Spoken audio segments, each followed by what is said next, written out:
Okay. 10, 9, 8, 7, 6, 5, 4, 3, 2, 1. Good evening. This is the Nevada Unified School District. It is October 19th. This is a school board meeting, and we're going to start with the Pledge of Allegiance. Could you please join me? Pledge allegiance to the flag of the United States of America and to the republic for which it stands, one nation, under God, indivisible, with liberty and justice for all. Thank you. We'll have item number 6 is an announcement of items that were in closed session. Trustee Gasson, you want to update us? Okay, so for item 3B, with respect to every item of business to be discussed in closed session, public employees discipline, dismissal, release was informational only. With respect to every item of business to be discussed in closed session pursuant to Government Code Section 54957 and Section 54957.6, conference with labor negotiators, Barbara Frankovich, Interim Assistant Superintendent, Human Resources, Employees Organization, Nevada Federation of Teachers, NFT, was informational only. Item 3D, with respect to every item of business to be discussed in closed session pursuant to Government Code Section 54957 and Section 54957.6, conference with labor negotiators, Barbara Frankovich, Interim Assistant Superintendent, Human Resources, Employees Organization, California State Employee Association, CSEA, informational only. Thank you very much. The next item, number 7, for us to approve the order of business for this evening's meeting. So I need a motion from a trustee to approve the order of business. I'll make a motion. Trustee Aguilar, seconded by Trustee Nell. All in favor of the order of business advisory. Thank you, Mazzani. 7 trustees in favor and student trustee Mazzani present. The other 2 are absent at this point. Okay, so we're now going to proceed with, so the next item, number 8, is public comment on the consent items. We're going to pick up the consent agenda. We have no public comment coming from the consent against consent items. With that, we'll move to item 9, which is the approval of the consent item. I need a motion from a trustee to approve. So I'm prepared to move that we adopt tonight's consent agenda. Just want to point out that we have been given addendums to the current consent agenda, item 14D and item 14EB, and I'm prepared to move adoption, but wanted to point out we had these addendums and see if anyone had any input or comment. Can I say something? Sure. Derek, those are discussion action, so you don't need to change those. But so just do the consent and we'll be fine. Then, if there are no addendums to the consent agenda, I move tonight's consent agenda. Okay. I'll second. Second by Trustee Aguilar. So all in favor, advisory vote, all in favor of the consent agenda, 7 trustees in favor, student Mazzani in favor of the consent agenda. The consent agenda is approved as presented. We're now moving into the presentations. And the first item is from Nevada High School. Dr. Derby, do you want to? Yeah. So Mark is here to, Mark Brewer is the principal at Nevada High, and it was tie-dye day today at Nevada High. When I went there, they were all tie-dyed up. Yeah, there it is. It's pretty cute. And so he has something to share with us. I think it's around MSA. Yeah, is that correct? We've got a quick video the students put together. A student was supposed to show up this evening, but he hasn't here yet. So I'll introduce it. It's around wellness and kind of the MSA and Arts program that they put together a student video to present to you guys tonight. So I'll let you view that. My name is Alexis Gresby, and I am a senior here at MSA in Creative Writing and Theater. Hi, I'm Sophia Story. I'm also a senior in Creative Writing and Theater. I'm Jasmine. I'm a senior. I'm Vincent this year. I'm in 12th grade. Hi, my name is Daphne Cowlin. I'm a senior, and I'm in the Creative Writing program. Hi, my name is Mark. I'm a senior at Nevada High. Hi, I'm Rex Frennis. I'm a first year at MSA, and I love the MSA program because I get to be in cinema and photography, and I get to really express myself through filmmaking and through, taking pictures. And the MSA program has given me the opportunity to meet new people that help me become who I really am. I'm Samantha Carter. I'm not an MSA. I'm a junior at Nevada High. and art impacts my life because whenever I come to this class, I feel really calm and zen, and it's like a class that I enjoy, and we can use our own creative mindset to make something into something bigger that's an idea of ours that we like. I appreciate that creativity flows.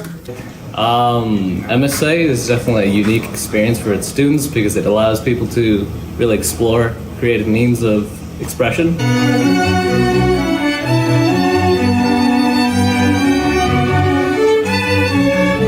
I got a couple images of this little spigot, but then I noticed, I went back and looked at the bad images that I saw, and they had a lot of texture in them, and it was just interesting to me how sometimes the things we weren't planning to happen end up being really good.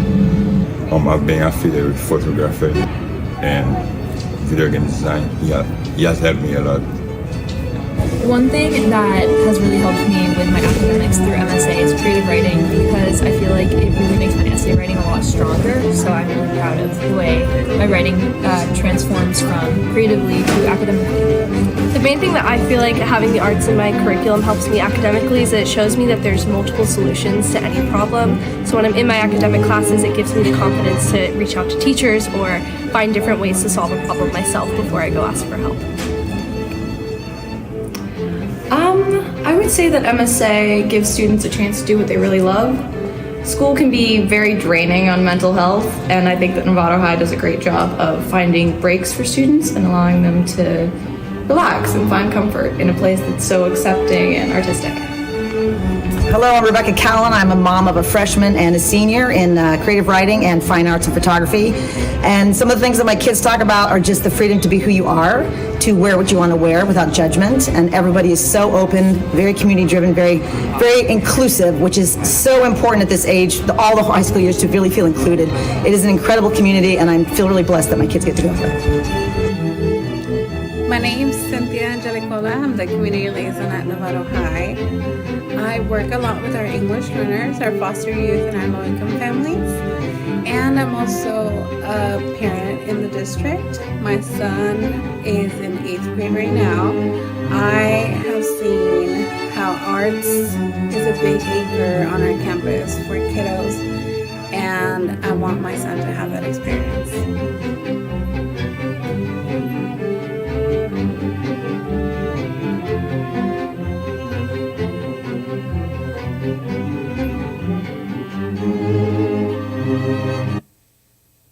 That's it. Cool. Questions? Thanks.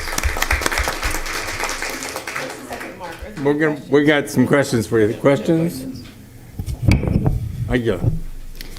Almost made it. No, I just wanted to say thank you for the video. Great information, and it's great to see the students participate and be able to show who they are through the arts. And thank you for doing that in Spanish too. Oh, thanks. So it was our first try at subtitles. I think next time we'll give it a little more time. I don't know that the timing was right, but we're learning how to be video artists. So Perfecto. We'll keep working at it. You have a school that specializes in that. Yeah. But a lot of the kids we get are kids that just want to try, and we get them to put this stuff together, so it gives them a different learning experience. So so it's good. Thank you. Thank you. Mazzani? Perfecto. I'm a student from San Marin, so we're obviously pretty STEM driven, that's our goal there. I'm a part of the STEM program myself, but it's really great to see a school that is art focused, because we don't really get that at San Marin. We're more of a academic school, whereas it's really nice to see what you guys can put together and what you can really do with the arts. Good, thank you. Other questions? Mr. Brewer, thank you so much for coming down, and when you find that student, you can sure have a talk with him. That's right. I won't be too hard on him. I guarantee he had something really important that caused him to be gone. More important than going to a school board meeting? Really? Well, it could be. I'll ask him. I'll interrogate him about that. That's and I'll good. say, come on, where are your priorities? Thanks. So, sir. thanks. Thank you. Dr. Derby, our next item is the school cultural audit. Do you want to lead us on this Yes, item? I sure do. Dr. Anthony Muhammad is here. Do you want to come from this podium, Anthony? So we're blessed to have him with us. He had a cancellation in the Sudan, because of COVID. And so he said, I've got a spot for you in October. I said, yeah, we're in. Anthony came to us in 2010-11 to do an audit at that time, and is working with each of our schools. He's already been to, in his short time this week, he's been to San Ramon, San Marin, Pleasant Valley, Sinaloa. He did a principal meeting yesterday. He was Olive, Lou Sutton, and he'll be meeting with the trustees and the cabinet tomorrow for anyone who would like to be here. He comes to us with an educational background of 20 years as a teacher and a vice principal and a principal of secondary schools.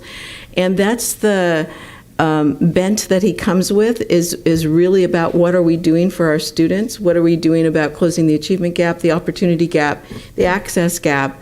And what can we do to change systems to meet their needs within the system and to make the system work for our kids? And in addition to the equity work that he weaves in every aspect of his work. And I feel so lucky that he's here.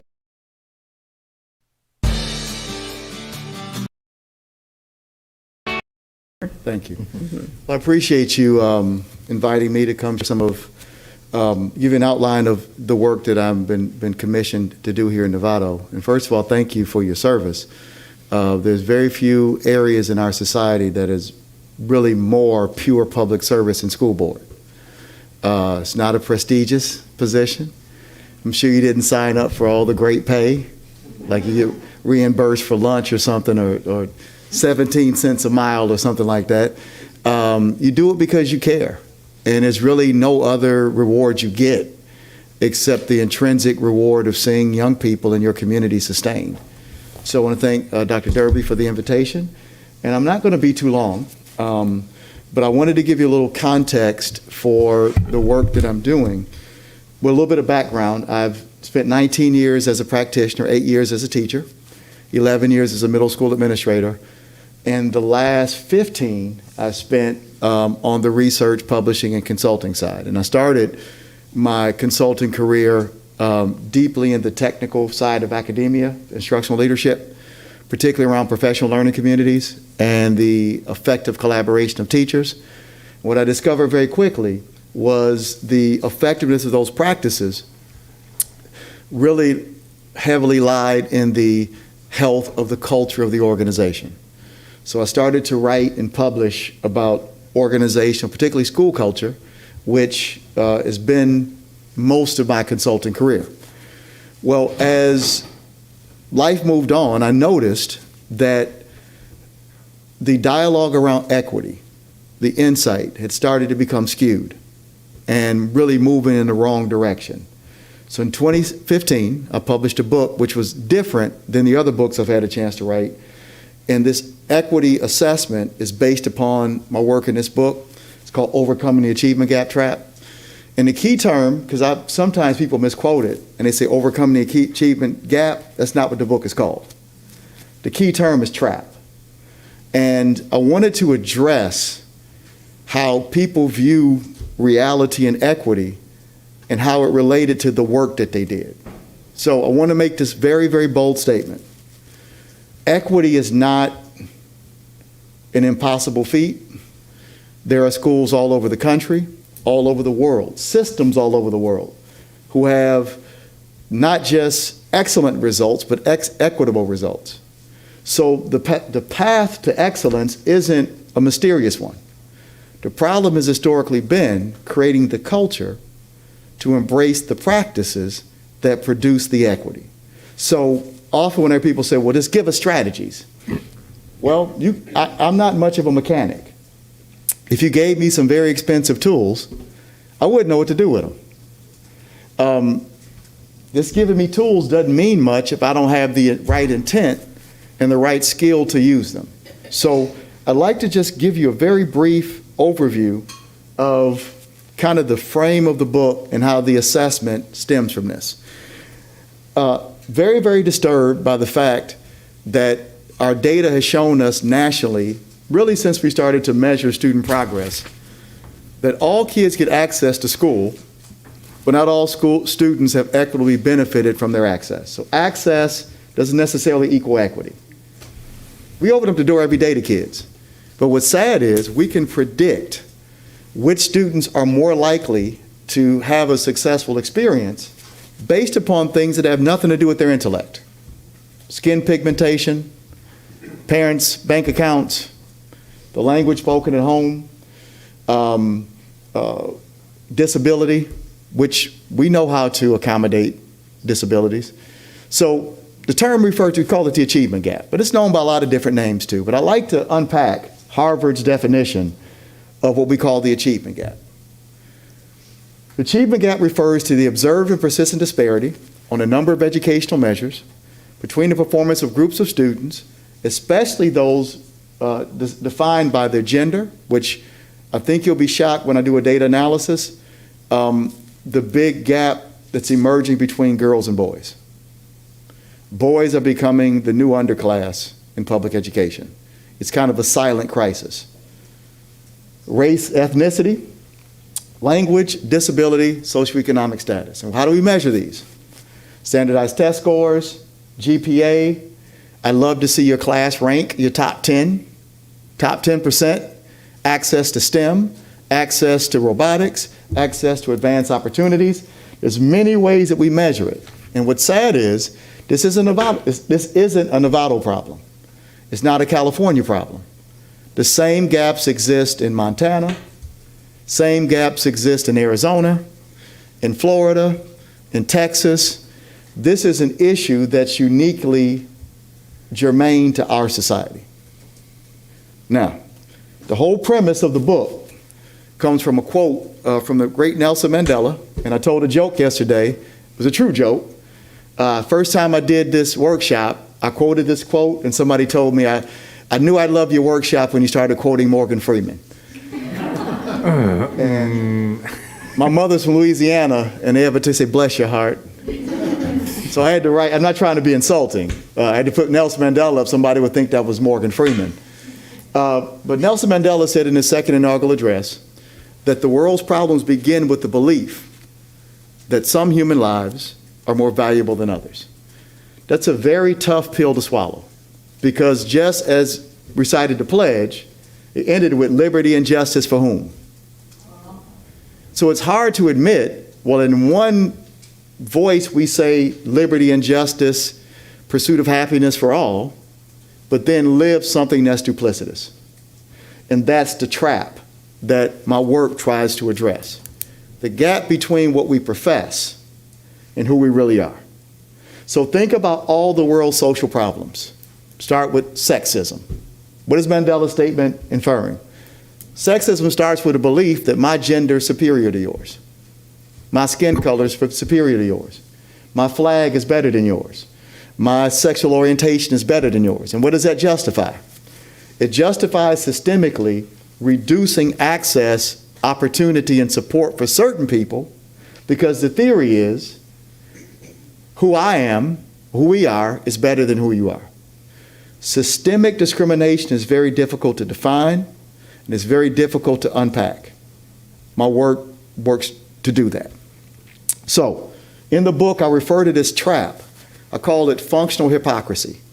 We've been allowed to live a comfortably duplicitous existence. To say one thing, but live something else. So if I look at every school mission here in Novato, I bet it says something about all kids, every day, fullest potential. But then let's look at the data. And let's see, do we see consistent patterns of over-identification for special ed, disproportionality with suspension, underrepresentation in honor. So at some point, somebody has to call out this duplicitousness, because what I found, the whole dialogue around equity had become more about charity than professional obligation. People thought that they were doing some sort of service instead of, this is what we said we came to do. Charity is difficult to maintain and sustain long term. But when there's an obligation, when I raised my children, I wasn't doing them a favor. It was my obligation. So when a staff sees their obligation, that if I drop my child off at your school, whether my child speaks English or Spanish or Italian or the male, female, you're going to leave no stone unturned to make sure my child has the most beneficial experience. When our behavior matches that, we'll start to see the data change. So, as I mentioned, oops, I skipped something. My original work started in the area of professional learning communities. Teachers collaborating around 4 very essential practices: curriculum, assessment, instruction, intervention, support. Doing it cyclically. But my late mentor, Dr. Rick DeFore, said that this work really meant nothing if there weren't 2 core agreements: that all kids can and will be successful, and we are primarily responsible for that success. Now, are we saying that parents don't have an obligation? We're not saying that at all. We're not saying that the government couldn't do better or that kids shouldn't care more, but the research is really clear. When it comes to gaps in student achievement, change in the behavior of the educators has the greatest impact on that growth. So when a system looks at that data and then has an external or extrinsic reflection on the problem, then it becomes someone else's problem as opposed to something that's very solvable within our context and within the purview of our efficacy. So, the major shift in creating a liberating, equitable environment is an abandoning of the old mindset or belief that fueled the old system. You can't tinker with it. It has to be reformed. So I have a couple chapters dedicated to the shift in paradigm. The traditional system of education is that left arrow, meritocracy. School is an invitation. When I was a student, there was an unwritten agreement between me and my teacher. It was the teacher's sole responsibility to teach. It was my sole responsibility to learn. And if I did well, my teachers were very pleased. I had no teacher with any vested interest in me not doing well. But if I didn't, you could probably imagine what some of the explanations were. I didn't care, I wasn't prepared, I don't have the family support, the typical deflecting response. So what we found is that our system wasn't arranged for students who don't accept the invitation. And I unpacked this with the principals yesterday. I want you to think of the old system like an all-you-can-eat buffet. Who's been in one of those before? The CDC calls it a super spreader activity. They may never open again, but imagine schooling being an all-you-can-eat buffet. And we invite the kids in. We got a big steaming hot tray of math. We got some science, some social studies, got a little ELA, some band, some choir, some STEM. Come on in. We prepared it for you. Now, if an invitation is a methodology, what is probably the profile of student who's most likely to thrive in that invitational environment? Probably kids whose parents nourish themselves on that same system. They know the rules, they know the parameters, they know the expectations. Probably kids whose parents are of a middle to upper middle class socioeconomic status. Why? Because they probably see the correlation between adherence to that system and social mobility. So when we watch Stanford versus Cal, that's not the Bears versus the Cardinal. That's mom's alma mater versus dad's alma mater. They probably speak English. Why? Because what the heck is the curriculum written in? English. They probably don't have a disability. They need no help navigating the system. And they're probably white. Why? How many of you have ever taken a group picture, group photo before? Anybody? Staff picture, family picture? Now, hopefully you think I'm safe. When you get that picture back, who's the first person you look for in that picture? Yourself. That's not vanity. Did I do the duck lips? You know, to pick my mask down. You know, you gotta look good in the picture. not only have all of the rules and parameters familiar with me, and I've been socialized in them, the curriculum becomes a love story to me and my heritage. From the stories chosen as short stories in kindergarten, to the novels, to the heroes and heroines in my history book, to the people that are given credit for scientific, mathematical innovation. And if I'm not white, I struggle to find myself favorably anywhere in that continuum. So there are kids who are invited to that same buffet but can't find any familiar dishes. They don't know the rules. So the message is, you assimilate and eat, or you rebel and starve. What a horrible ultimatum to give to an 11-year-old or a 12-year-old. So what are we arguing? It's time to quit protecting the buffet and start protecting the kid. If we make a determination that nobody leaves this district without the skills and dispositions they need to be a successful citizen, literacy, numeracy, character, intellectual development, critical thinking, and that may mean some kids might need more support than others. It may mean varying the curriculum to make sure that there's equitable representation. It may mean changing how we assess and grade. I'm going to get to this a little bit later. Nothing protects the meritocracy more than our traditional system of grading. We say we want equity, but our practice and system is the antithesis of equity. At some point, that has to be negotiated.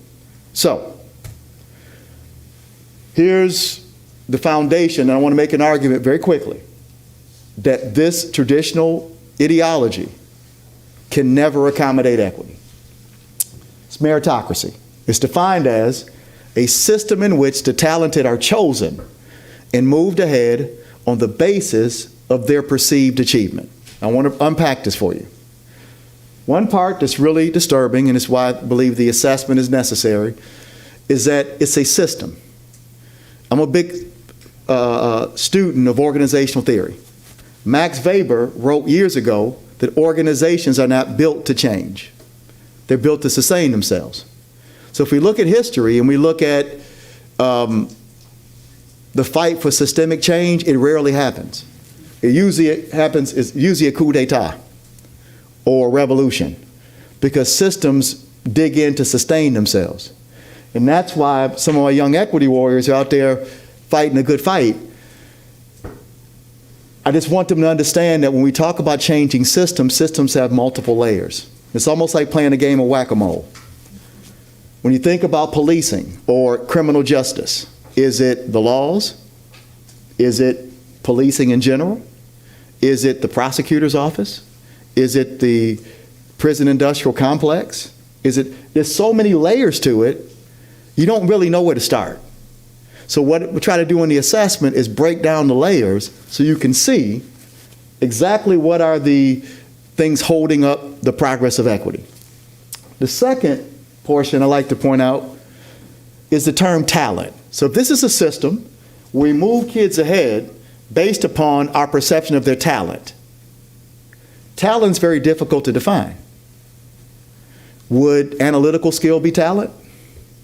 Would fluency in writing in beautiful prose? Would artistic ability in cinematography, like we just saw? Who gets to judge what talent is? And who's doing the choosing? Because if you look at the term choice in the thesaurus, one of the synonyms for choice is discrimination. It's not always sinister. It's exercising one's preference for one over another. So if Dr. Derby and I go to dinner and we get menus and there are 15 items and I choose the salmon, what have I just declared? Based upon Anthony Muhammad's taste, I think this is the best dish. Dr. Derby might make a different choice. She might pick the roasted chicken. Is she wrong? Maybe. But it's her preference. So any system that allows you to pick and choose winners at its root will be discriminatory. So, I'm almost done. Just give me a few minutes. I break down how this system represents itself statistically through a normal distribution, bell curve.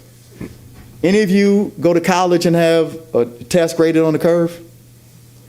That score didn't identify what you learned. It identified how your performance compared to the norm or the average. So what is it? It's just one statistical analysis. There are thousands of them. We take a specific data set, any data set. We find that data set's true mean, its true middle, and then equally distribute those data points on both sides of the mean, forming the shape of a bell. There are three critical portions of a bell curve. Let's go to the far right. We're going to take the outliers, which are at the most positive end of that data set.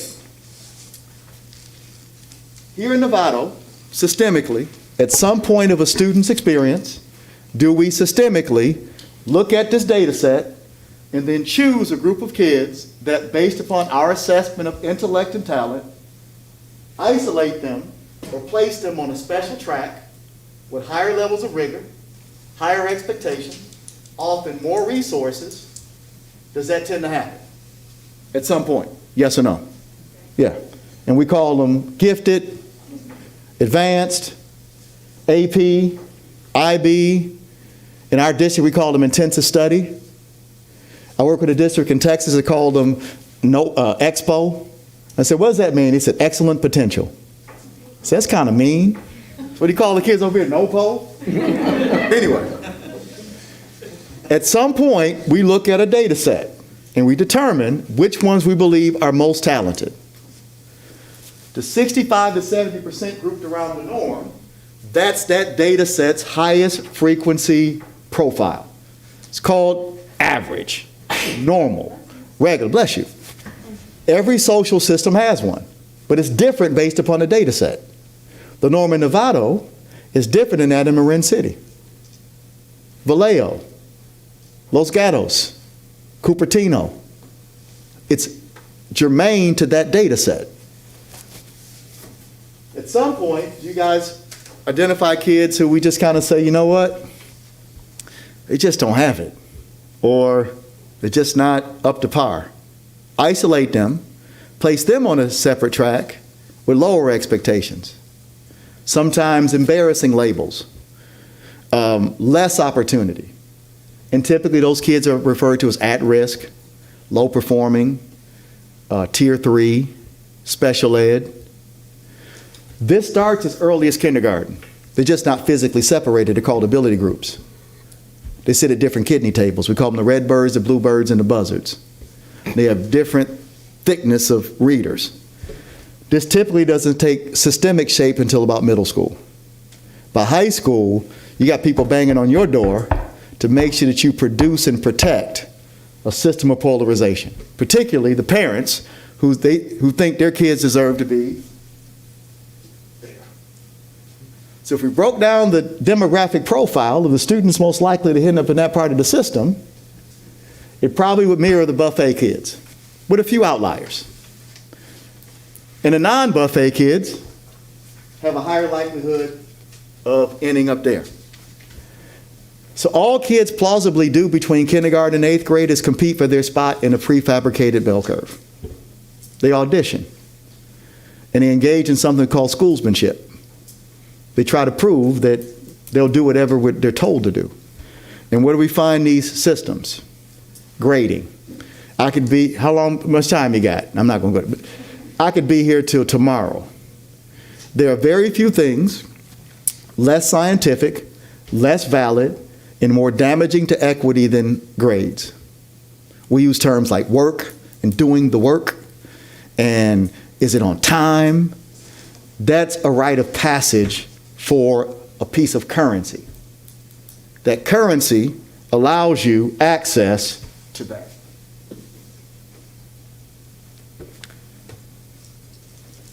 We're looking at academic tracks, norm reference testing, school accountability ratings. All the state of California does is take all the school districts in the state of California and put you on a giant bell curve.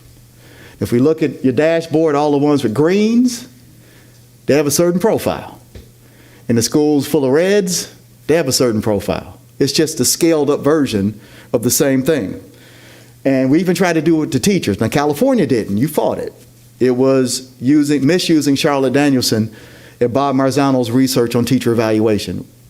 Most other states, California, you have to credit your teachers union, they fought that.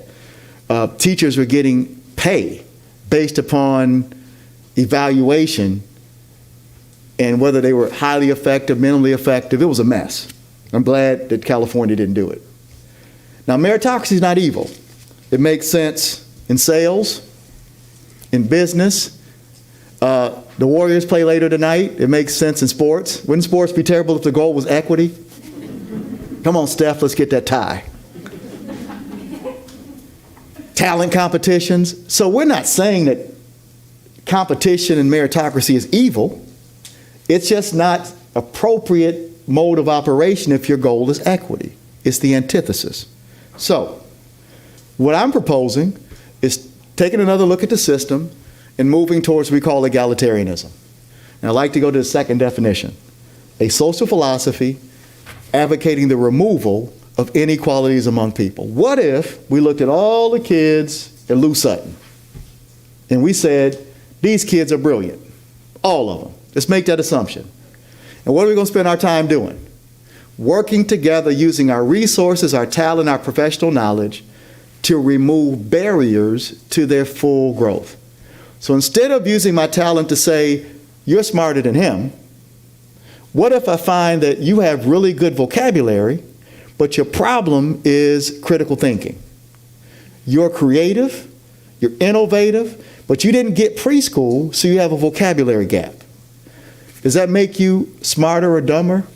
No, it just means your needs are different. It's taking the need to judge students and compare them so that they can all grow and develop. Carol Ann Tomlinson said, excellence in education, we do everything that we can to make sure they become everything that they can. So in essence, we're moving from a norm reference to a criterion reference. Let's clearly define the standards of excellence and use our talents and systems to move every student to or above that threshold. We know how to produce equity. The problem isn't lack of access to the right practices or the right systems. It's our thinking. So I want to close with this. What's the essence of the assessment? I can give you some very revolutionary practices right now that could get you equity if done with the right spirit pretty much in real speed. The problem isn't access to those practices. It's the thinking and the culture of our traditional institution. So Carol Dweck from a little struggling Northern California university, I think they're trying to get accredited, Stanford. I think a couple more years they might get accredited. Maybe. Yeah. It's sketchy. I know they're working on it. Carol Dweck's a professor at Stanford, and she's the world's most preeminent scholar on the concept of mindset. If you haven't read her book, I'd recommend it. What is a mindset? It's the established set of attitudes or beliefs held by a person or group of people. So every person, every system has a mindset. Is it a productive mindset or an unproductive? So here's what we did. You'll find it in the book.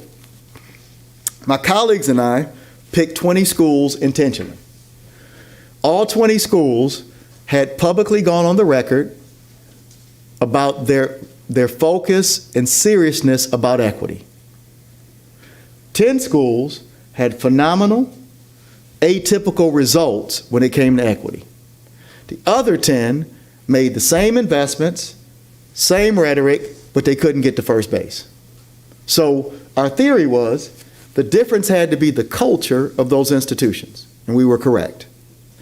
The schools that struggled, even with a rhetorical acknowledgement of their focus on equity and couldn't make any progress, we found they struggled with one of two damaging mindsets. The first one we called the superiority mindset. It was the unwillingness to let go of certain privilege and benefit for the sake of equity. If we open up AP, that means that certain students lose being distinguished as being special. If we open up the curriculum to allow inclusion, then I give up the power of autonomy when it comes to curriculum instruction.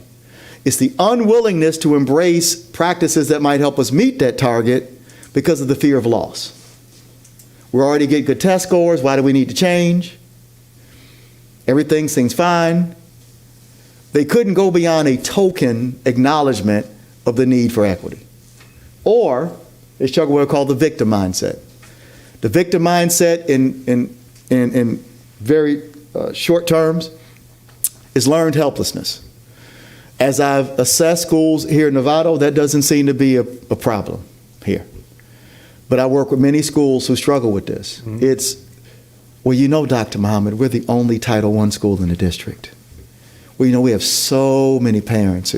It's learned helplessness that doesn't allow enough efficacy to even consider being excellent. Mm. What I want to work with you on is what we found in the schools that were successful. And we call it the liberation mindset. Many of you are familiar with this picture. Seen it before? But most are really only familiar with part of it. The baseball game with the fence, you've seen the equality versus equity difference. This comes from a professor at University of Cincinnati named Craig Frioli.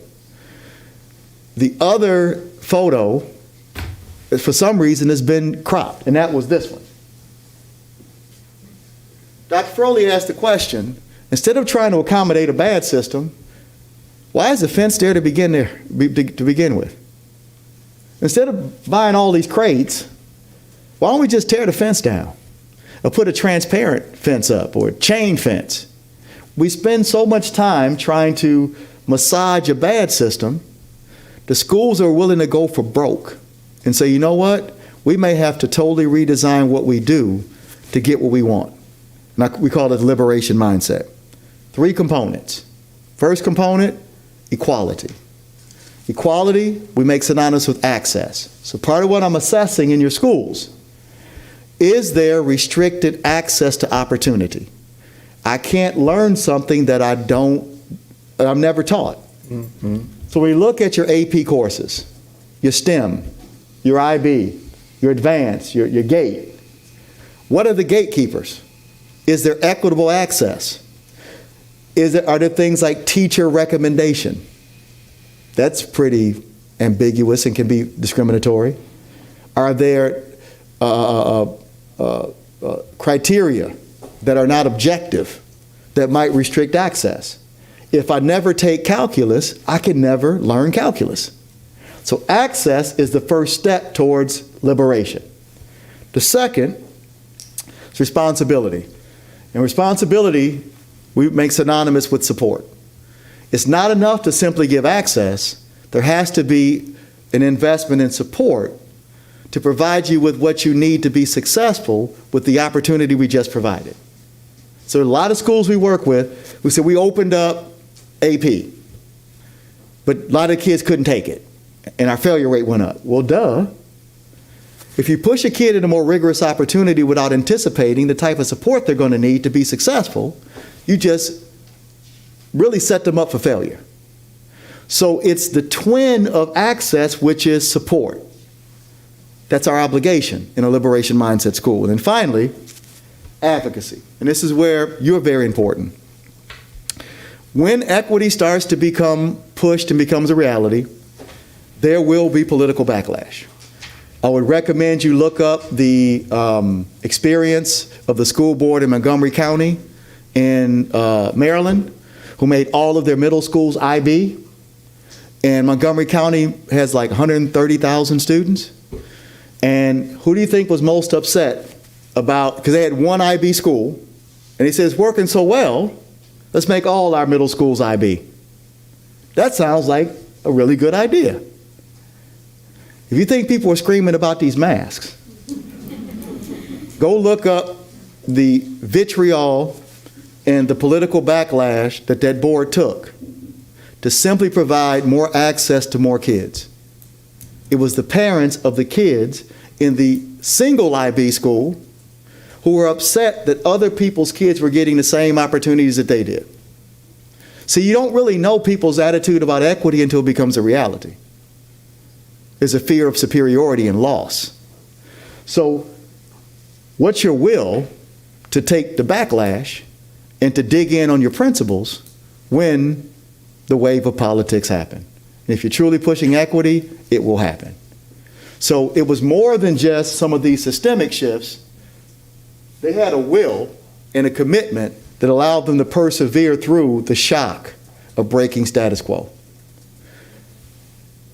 In my surveys and interviews, I'm measuring this, school by school. And there are rubrics that you've been given access to that we're going to work with your leadership teams to help them assess where they are and where the next steps are so they can start to produce a culture to start to implement the practices that open up equitable access and achievement for your kids. So that's my TED Talk for the evening. Go TED. Let's remember, it's not about us, it's about them. And that your parents entrust you with their greatest asset, which would be their children, and with the funds, the talent, the resources you have. They hope that you can take them to places that they know they couldn't take them on their own. It's an awesome responsibility. So I'll open up for questions, comments. Questions from the board. Do we have any public comments? None. Okay. Board members, questions. Student board members, questions. Trustee Butler. I'm doing it again, man. Everybody's getting a promotion. Just with everything that's going on in this community and in this, country and everything, you've just rejuvenated me as a trustee. So thank you for your comments and just the presentation. To hear professional learning communities again, I was like thrilled. Yeah. We just haven't had this talk, this conversation. It's gone away and we have to get back to it. Thank you. And so I'm really looking forward to the work you're going to do again with us. We have different staff, different principals, different teachers, than when you were here before. So we just need to rejuvenate what we know, what we need to do. Yeah. And the main thing is still the main thing. Yeah. It may seem like the pandemic may be here forever, but it won't. And one of the best ways to get through it is to get back to the business of why we're here. Exactly. It will reduce stress. It will reduce anxiety because we need some intrinsic validation right now. And to see kids grow and develop because of what we do is greater than any raise, than any public praise. We're missing the intrinsic validation of our efforts. And a lot of it is because we've started to spiral into, and I've written about this recently, it's called a martyr mentality. It's the stories we tell ourselves are very powerful in our psyche, our spirit, our energy. We've been nursing this story for going on 2 years. We've got to break out of this malaise. So you know what? We're bigger than this little virus. Our kids matter. Reading's still important. Critical thinking's still important. So put on your mask and let's get busy. Okay. Thank you. Trustee Mack? Just want to say thank you. I really appreciate this. I, like Trustee Butler, was invigorated hearing you say this because it's long overdue, and I'm really looking forward to seeing your work and working with you, and just looking forward to actually us putting all this in practice. Not with the best of intentions. There's a lot of talk, but we need to start making it happen. Yes. And everything you said about tracking is something that we need to hammer home, and you're absolutely right. This board needs to advocate for that because it's going to be an uphill battle. Yep. Because just because I give Jan an opportunity, I'm taking your opportunity away. That's not what equity is. Right. It's opening it up, and people need to know that. You know that, yeah, but they need to know that. But we need to advocate for that, so get it. Other trustee comments? Trustee Mazzani? One day. I personally was tracked. I started in the GATE program, went through advanced math, all that good stuff, and I never really understood, because last year we did some research on just like the disparities seen in the underrepresentation in the AP classes, and I did not understand it all. Yeah. I kind of just thought it was like, oh, well, it's a predominantly white area, so of course white people are going to dominate the AP classes. But now that I'm like in AP Calc, I'm understanding like I'm having a hard time, and the students that aren't are the ones that can afford a tutor, and I can't. And the students that I know are having troubles are also the students who can't afford a tutor. So we're all struggling together. Our teacher's like, you can do it. The other kids are doing it. It's like, no, we can't. Thank you. And it starts early, and we, you obviously have some strengths, but it'd been nice, even the GATE kids need support. And if we assume that all kids are GATE, they're gifted in something, we honor you where you're strong, and we support you where you need support. And it takes the pressure off. You don't have to be perfect to be GATE. I don't think you have any perfect kids. So you shouldn't feel bad when you need support, because you're a kid. And good on you for recognizing that you need some support. We got to get her a tutor.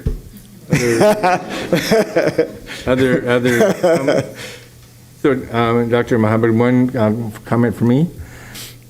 I'm an engineer by training. I grew up in that tradition.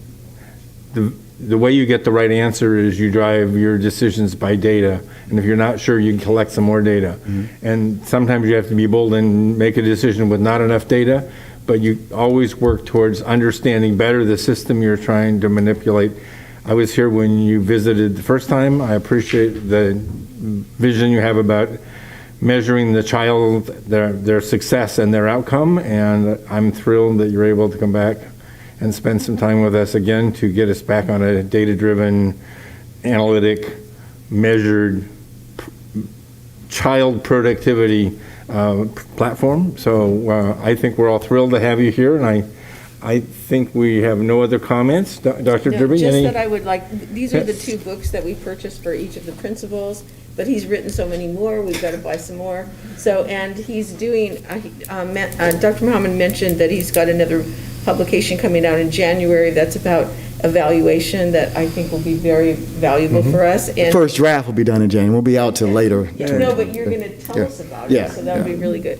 So anyway, I think it's going to help guide our work. I think working with the leadership teams is going to be terrific, and we're on the right track. So to be clear, Dr. Derby, tomorrow morning we have a session with Dr. Mohammed for the trustees and leadership. Trustees and cabinet. And cabinet. So if you missed the invitation, 9 o'clock tomorrow morning, is that correct? No, it's 12 to 3. I 12 to 3? Yeah. Okay, okay. Okay, good. I just want to make sure we don't miss the encore. Thank you. Sir, thank you very much for your contribution tonight. Thank you very much. Thank you. Now I'm going to go get some sleep. Okay, that's a good idea. Okay. I'm a Pistons fan. We've been bad for a long time, so I like the Warriors. Thank you, sir. Okay, so, That's for the next item. okay. Okay, so, right, Jean, so the next item, hang on, make sure you get this right. Number 2, number 1, these are for items. Where's my mouse? This is just, there's only one, Ellen, there was only one additional card for the next item. Is that true? You handed me 3, okay. Okay, the next item is, we have a issue, Gene James is going to present to us on a issue of compensation. Gene, it's so good. Suits, if that suits you, sure. It's so good to see you. It's nice to see you too. Oh. And we have one public comment that I will recall after you complete your presentation. Yeah. No, do you want to? Nope, I want you to make your presentation. Okay. Good evening. My name is Jean James. I am a retired NUSD school teacher. I have been an active sub at both Novato High School and San Marin High School for the past 14 years.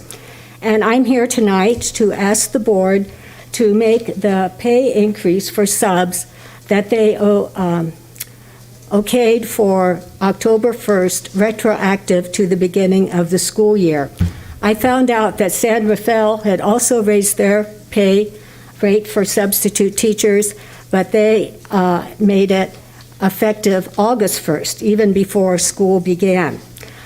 When I got the welcome email from Jennifer Albini on September 24th saying that the pay raise had been approved for October 1st, I was delighted.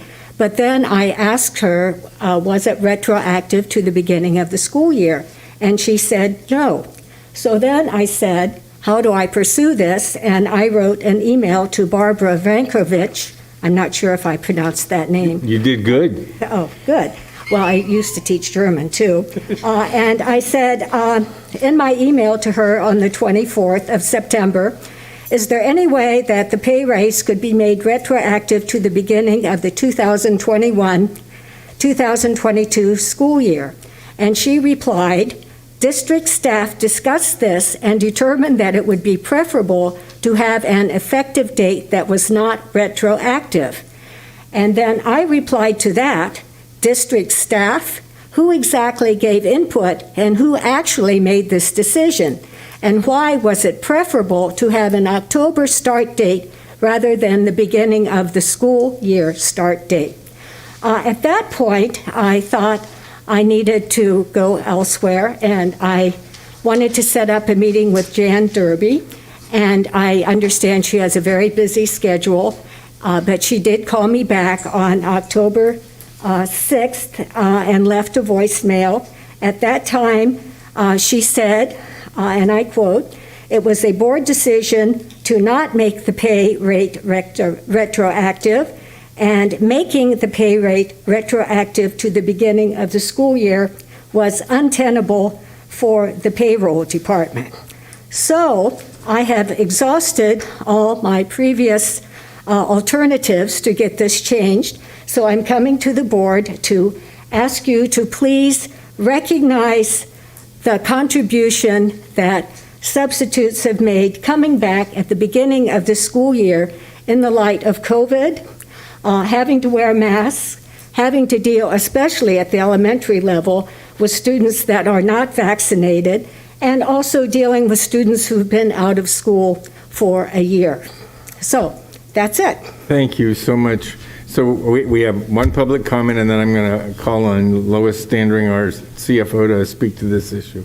Okay. Okay. Do I sit down? I think you can sit down. Yeah, be comfortable. And Okay, that's if fine. there's some additional questions for you, you're welcome to pop right back up. Say whatever. Just Well, I won't need that. I'm used to using my teacher voice in front of the dilemma is that everybody in the universe outside of Novato can't hear you unless you're at a microphone.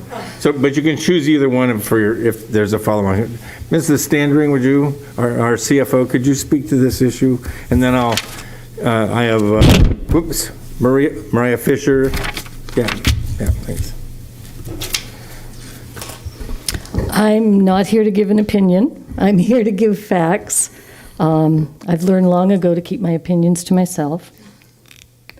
And what I'm here to tell you is that the financial impact, the clear financial impact of doing this retro is $19,000. That would be what we'd need to pay all the subs who had worked prior to October 1st. But the bigger impact, and I can't quantify it, is, as Dr. Derby said, to our payroll department.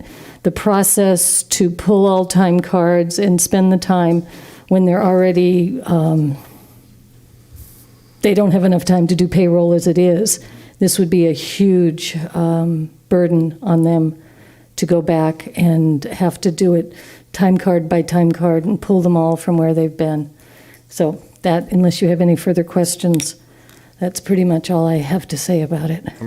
If any other questions for Mrs. Standring? I'm going to ask Mariah to come to the, offer her comment. Am I allowed to ask a question? Let's get Mariah up and have her comment, then we'll ask what the board wants to do. Your choice. Yep. All right. Good evening. My name is Mariah Fisher, president of Novato Federation of Teachers, teacher at San Jose Middle School, and mom of 3 kids in the district. This topic hits me in all 3 of those hats, which is why I remind you of all the 3 of them. On Friday, my son, sophomore at Novato High, had 4 teachers of his 7 out. 1 had a sub, 3 did not. So he spent 3 periods in the cafeteria with over 100 students with the assistant principal. I was really frustrated to hear that, but I understand that this is a serious issue that we have yet to really solve. I appreciate that the board did increase the sub pay. It's clearly not enough. either other steps need to be taken, or we need to continue to raise sub-pay until we can get those positions filled. My son did not have math last semester because of the 4x4. My son also did not start geometry with a geometry teacher this semester. He started with a long-term sub. So he's really struggling to get high quality education right now. And it's very frustrating for me to then hear him come home on Friday to tell me he had a sub and was in the cafeteria for that class. As the president of the union, I will tell you, we are subbing during our prep. We are giving up our time to do what Mr. Mohammed was talking about, or Dr. Mohammed was talking about, which is really focus on our students. We are giving up that time that he is telling us we need to take so we can sub for each other, because we can't find subs. So it's a crisis, and I really appreciate Jean, is it Jean, right? Mm-hmm. Coming up here and asking for acknowledgement for our subs and really honoring the time that they're giving us, because we really need them here more than ever. Thank you. Thank you very much. I just want to say something. Sure, Dr. Derby, and then Jean, I'm going to allow you to ask your question and to Lois, and then we'll take it to the board. Stay here, Yep. Lois. We were not aware of the San Rafael, as you know, when we brought it to you last time, we were not aware of the San Rafael raising their sub rate until we were getting people subbing here and calling us the morning of and saying, we're not coming, even though they'd committed to us, we're not coming because of the pay differential in San Rafael. And so on September 24th, when we knew all of that, that's when we brought to you that we wanted to raise to see if it was going to increase our ability to get subs to come to Novato. So you didn't have any information. I didn't have any information until that very thing happened. And so that's why we said the October 1st start date. So I just wanted to give that background. Jean, do you want to ask your question? You can. Yeah, I wanted to know about. You got to come up to the microphone so people at home can hear. Either one, it doesn't matter. You can. Yeah, no. Okay, everybody's you got said, masks on. Be careful. Yeah.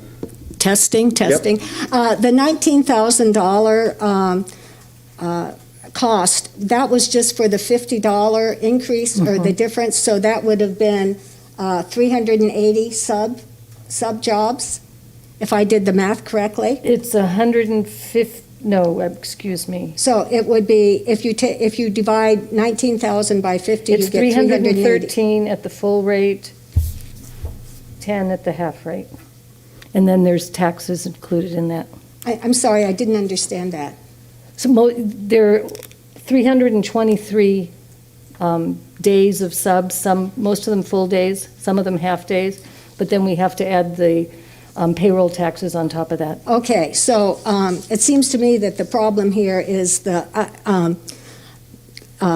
payroll problem, and I understand that, and it's not my intention to make life difficult for anyone in the district office, but I really do think that it was the intention of the board to acknowledge substitute teaching, and especially those of us who came back at the beginning of the school year, and I only came back because teachers I knew and had me sub for them before called me up and personally asked me to do it. So anyway, but I do not want to make your life any more difficult than it is. Jean, thank you very much. Mrs. Standringer, any other thing you want to offer? Otherwise, I'll bring it back to the board for conversation. No opinion. No opinion. Okay. Okay, Dr. Derby, anything you want to offer? No, I just... Okay, guys, here we are. Presentation. Right, so what we can do asking- is direct staff at this point to bring something back in the future. We can't take a final action at this because it is just a presentation. We're not even obligated to do that. We can just take the information and then reflect on it. Anybody has anything they want to offer at this point? I mean, this is basically new to the board. We knew the issue was coming, but we didn't know the substance of the issue. So, although it's on the agenda, it's here for us to decide if we're going to. So any thoughts from other members? Do you mind if I? Yeah. I'm just thinking of when we when we negotiate with NFT or CSEA and we make an agreement, a lot of times we retroactive something. We retroactive the pay back to July 1 of that school year. So let's keep that in mind as we think about this, and that we do it for our negotiating our teachers, and we do it for our classified staff. We have no problem doing hundreds of teachers and classified staff retroacting their paycheck back to the beginning of the year. So that's just my thought process right now of here we are with a small group of subs, and they're asking for this request. So Okay. that's just Any other comments? Trustee Nell? For me, it's not so much the size of the group. Obviously, I'm interested in more information in general. So I think that we could probably come to some kind of consensus through planning to address this issue in a more specific way. For instance, an analysis on how this pay is attached to the pay schedules in general, how it affects the full budgets in entirety. Just what are the realities out there as far as the resources for substitute teachers? If I'm under the impression it's difficult to find them. So maybe we could get some more information on it, but I'll just bring it back to, we have a severe shortfall of revenue against expenses in this district. And our main focus really needs to put our books back in order in a way so that we are not spending beyond our means. And though I really regret, not being able to come up, offer up or suggest that we come up with more money at this time wouldn't be my first move. I think it's something long range we could look to address, but there's nothing really more important than trying to dig our way back into the black. So I would have to say, let's take a serious look at this. Let's make sure we value everybody that works for us. And going forward, maybe we could do a better job. Other comments? So I'm uncomfortable going backwards in time, me personally. Gene, you and I have only known each other 20 plus years, 30 maybe, yeah? San Ramon Elementary School Site Council. Yeah, well, that'd be 1991, I think. So whatever that works out to, 30 plus years. No, we've been, and respecting teachers, I've been here doing exactly that. The complexity of doing a retro payroll is, I'm trying to find another way to get to a resolution that honors you coming back in the middle of putting your personal health at risk. You and I are born in the same decade, and it's things we have to think about. So I'm not in a position, I'm not ready to make a decision tonight. I don't think, that doesn't sound like the rest of the board members. We need to think about this. And at this point, I think we're just going to table this without a decision. I don't have another. Are you asking them? I'm asking them. Yeah. Not you, asking them. That was actually my question. What would be, is this something that would come back to us in closed session? No. This is not a closed or open. session. This would come back as a discussion action. If you could determine if you would like to do the retroactive or not. And then, that would be the choices. And so do you want direction today, even though it's I not? want direction now so that we can put it on a future agenda if that's what you choose to do. Greg? I have to admit that I wasn't really sure which way to go on this. I really appreciate hearing voices from everybody because it helps me decide. I understand where Trustee Butler's coming from, but I think I would attribute that to more the contractual expectations. It's part of the process. It's going to be retroactive. This was a decision made at a point in time, and going forward, that's what we're going to do.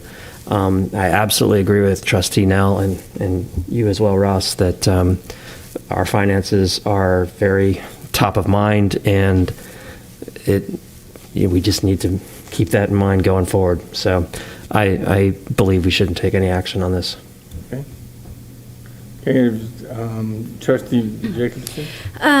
I would like to know what other districts are paying subs, because it does seem to be a continuous problem that we don't have subs. Why is that, etc. I also come from a business standpoint, and I see many of the cumbersome and expensive problems in public education are around the way that public education works. And when you look at it from a business standpoint, when you enter into an agreement, the goods and services are exchanged for the money that has been decided. And so while I want to give a token to our subs and our teachers for all of the things they do, I don't think that this is the way to do that. I would like to see that we're paying a market rate so that we can get subs. We're at the top now with 200. Yeah, but we just started late, and that's what the issue is that's here right now. So what I've heard from Greg Mack, I've heard from Debbie, I've heard from Derek, I've heard from me, I've heard from Julie Marie and Diane. Do you want to speak up? Or otherwise, I'm going to start trying to draw the conclusion here. No, I mean, I think we want to acknowledge and show appreciation for the subs that have stepped up and helped us in the past, and I would concur. I wish, it was a moment in time. Moving forward is what we've got to go with and not be able to look back, unfortunately, at this point, given our financial situation, and just hoping and being pleased if we are actually now offering a higher rate or because they do a lot. I mean, I can't imagine going into a classroom of kids right now with, things are kind of getting a little more stable, but I appreciate everything that they do every day for us, so. Trustee Aguilar? Yeah, I was wondering if there's another way that we can help them out for like the future for what they did not without having to go through the books and not because I'm if it's hard, it's hard. I mean, that's just I wouldn't be against it just because it's hard. That's not, with all respect. We got to do what we got to do, right? And that's part of the job. However, without having to do that, is there a way that we can talk about this and plan so that we can somehow pay them in a different way for what the subbing that they did in the past? I mean, it's a different way than having to go through the books. If we just get creative and look outside the box. Okay, Mr. Harris, I assume is the speaker. Okay. So, Marie, are you in favor of the retroactive or not, or you don't know yet?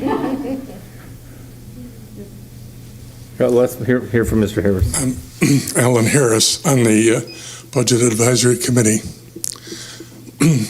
Facing the multi-million-dollar problem that committee is wrestling with, I would hope that there are a myriad of opportunities to save $19,000. And I would assume that if we have difficulty getting substitute teachers, and from reading the papers about difficulties in other school districts with getting teachers, it's important that the board not be penny wise and pound foolish in its reaction to these kinds of issues, which I'm sure are going to come up quite a bit. Thank you. Thank you. So I'm going to propose that I actually have a sense of us, and you're going to tell me if I'm wrong. What I hear is, under these circumstances, this board is not willing to retroactively pick up cost because it opens up a door for issues, and our intention is to pay substitutes fairly. We're currently at the top of the market today going forward. We did that the day we understood. The day we took action, it became effective, and we're going forward, and this board is not willing to go back retroactively to some prior date, and we're going to honor our substitute pool with a higher rate going forward, but we're not going to go back. Is that what I heard? Anybody think that's wrong? I don't see anything. Jean, I think we got an answer for your query. I think the answer is we have the higher rate going forward. We've matched, we're above San Rafael, or matched it. We're at with the same as San Rafael. I honor you for the time we've spent together in the work and you respectfully putting this issue on the table. But this board has said that we're not going to retroactively consider costs. What you also said, what you also said, Ross, was that, and you just said that now, that that the increase from $150 to $200 a day became effective on the day that you made the decision. I don't. October 1st. So Dr. Derby I knows know, exactly. but I mean, yeah. what you just said then. That's not correct.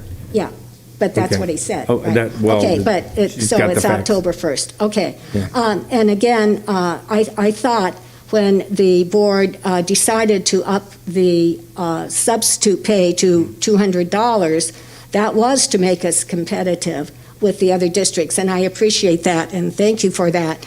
But I also am disappointed that for $19,000 and the bookwork that you are not recognizing the substitutes that came back in September. In fact, when I heard that you weren't doing this until October 1st, and a friend called me up and wanted me to sub for her because her husband was exposed to COVID, I yep. thought, why should I do this? But I did, because that's what teachers do. Well, that's, Okay. and I honor you for that. Yeah, well, From my, verbally. well, yes, and, Yeah, okay, I'm just 3 decades, so giving you my you opinion. heard, you watched the process. Yeah, but I know, and, well, anyway, I don't want to get into the financial problems that the district is undergoing. I just wanted to present my case, and you've all spoken loudly, and I'm disappointed. Yeah. Thank you so much for the respectful process that we, thank you. Okay, moving to the next item. Item 11, announcements, board superintendents and students. So, Mazzani, we're going to start with student trustees, and we're going to hear all about a great game, and I'm sure. So you want to start us off? I do. So the city championship went as expected, very well. San Marin won, not too much to report there. The turnout was really great. The student section for both sides was ginormous. The spirit wear was great too. We did green and gold, and I believe Novato High did Cowboys, something like that. I went over to the other side to say hi to some friends. It was really cute. It was adorable. Loved it. A lot of the tickets were sold. We were expecting them to sell out. I am not sure if we did, but we had a full section on the San Marin side for sure. We also crowned our homecoming king and queen at the game. They were both students of color, which was amazing for San Marin. That was really great to just watch that happen. Wasn't me, but it was still another girl of color, and she wasn't the traditional homecoming queen you'd expect to see if you guys did see her win. She's a very sweet girl. She does track. She does things like that. She's not a cheerleader, and that was really a lot to see.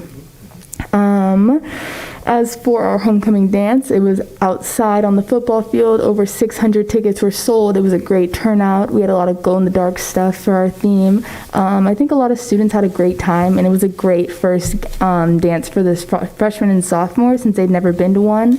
I think that was a really successful turnout. I think leadership had a really good time putting it on, and a lot of students said they liked it outside better because it was less hot and it was a lot prettier outside with the lights and stuff like that. What else? We discussed making a community equity group, expanding the one at San Marin to include Novato High as well. I talked about this with Phoebe Smith, so we're going to work on that. The leadership class is beginning to plan our community trick-or-treat event, which we started last year. It's an event we hold in our parking lot. We just invite all the kids from like Pleasant Valley, San Ramon, to come in their costumes with their parents and get candy. It's really cute. And then everyone dresses up and gives them candy. It's my favorite thing. And then lastly, GSA has begun implementing the gender communication plans, which are these little papers you're going to fill out, and you state your gender, how you would prefer to be addressed, your preferred name, so as to make it a little easier to communicate for students who don't have as loud as the voice of other students. It's an easier way for people to get that out there without it being a really big deal or something they have to be embarrassed about. So that's GSA's first step of the year, and it's going pretty well. And I believe the teacher who's doing that has a lot of work ahead of her, but she's really persistent and she's been trying for a lot of years. So I'm really happy about that. Cool. Thank you. Trustee Nell. No comments or announcements. Trustee Aguilar. No comments.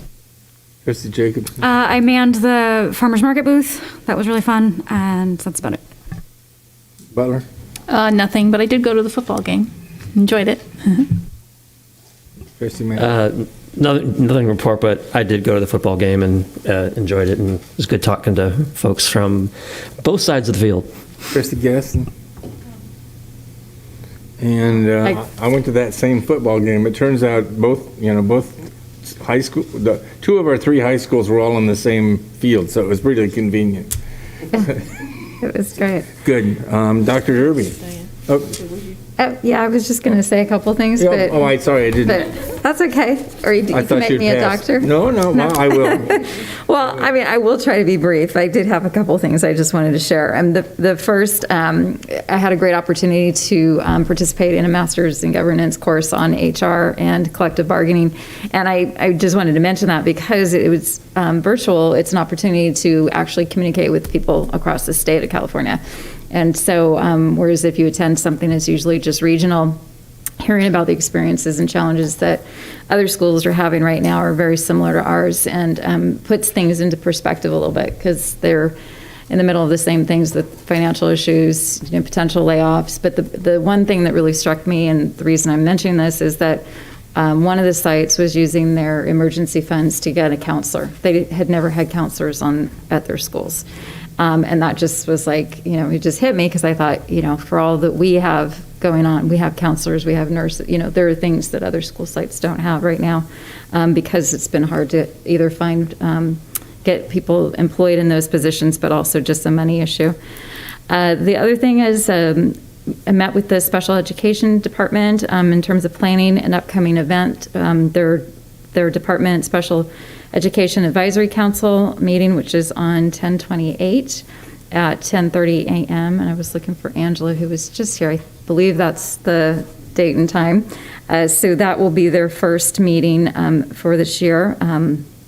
I also participated in yesterday I was on an American Pacific Islander school board member workshop of sorts, and it was really interesting, again, to be able to interact with people in different parts of the state and to talk about the ethnic studies rollout and kind of what's going on for them. And I think that was it. Just a busy week and lots of fun stuff going on. I apologize for Dr. Gaston for cutting you off. I was at the same football game, and it was great, and it's great to see vitality coming back to our campuses, all three of our high schools, so that's great. Dr. Derby. Okay. Just hoping that it's not going to rain for the Novato High, because you're part of the parade, right? 6:30 here Friday night. I just want to respond to Greg emailed earlier today, and I wanted to respond to everybody about what our absence rates were yesterday. Were they very different? And I appreciate that question, Greg.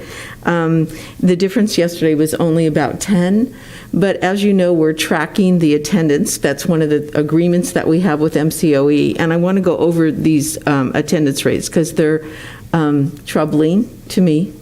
And this is only for one day each of these weeks. So the first Monday on September 20th, 320 kids were absent, and that was a cost of $17,000 to the district. September 27th, 348 kids were absent in the district, and that was a cost of $19,140. October 4th, 357 kids were absent. These are all Mondays, $19,635.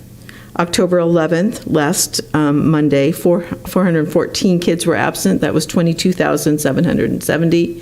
And yesterday, October 28th, that's what the question was 367 kids were absent for a cost of $20,000 to the district. And that's with assuming $55 per child per day for absences. I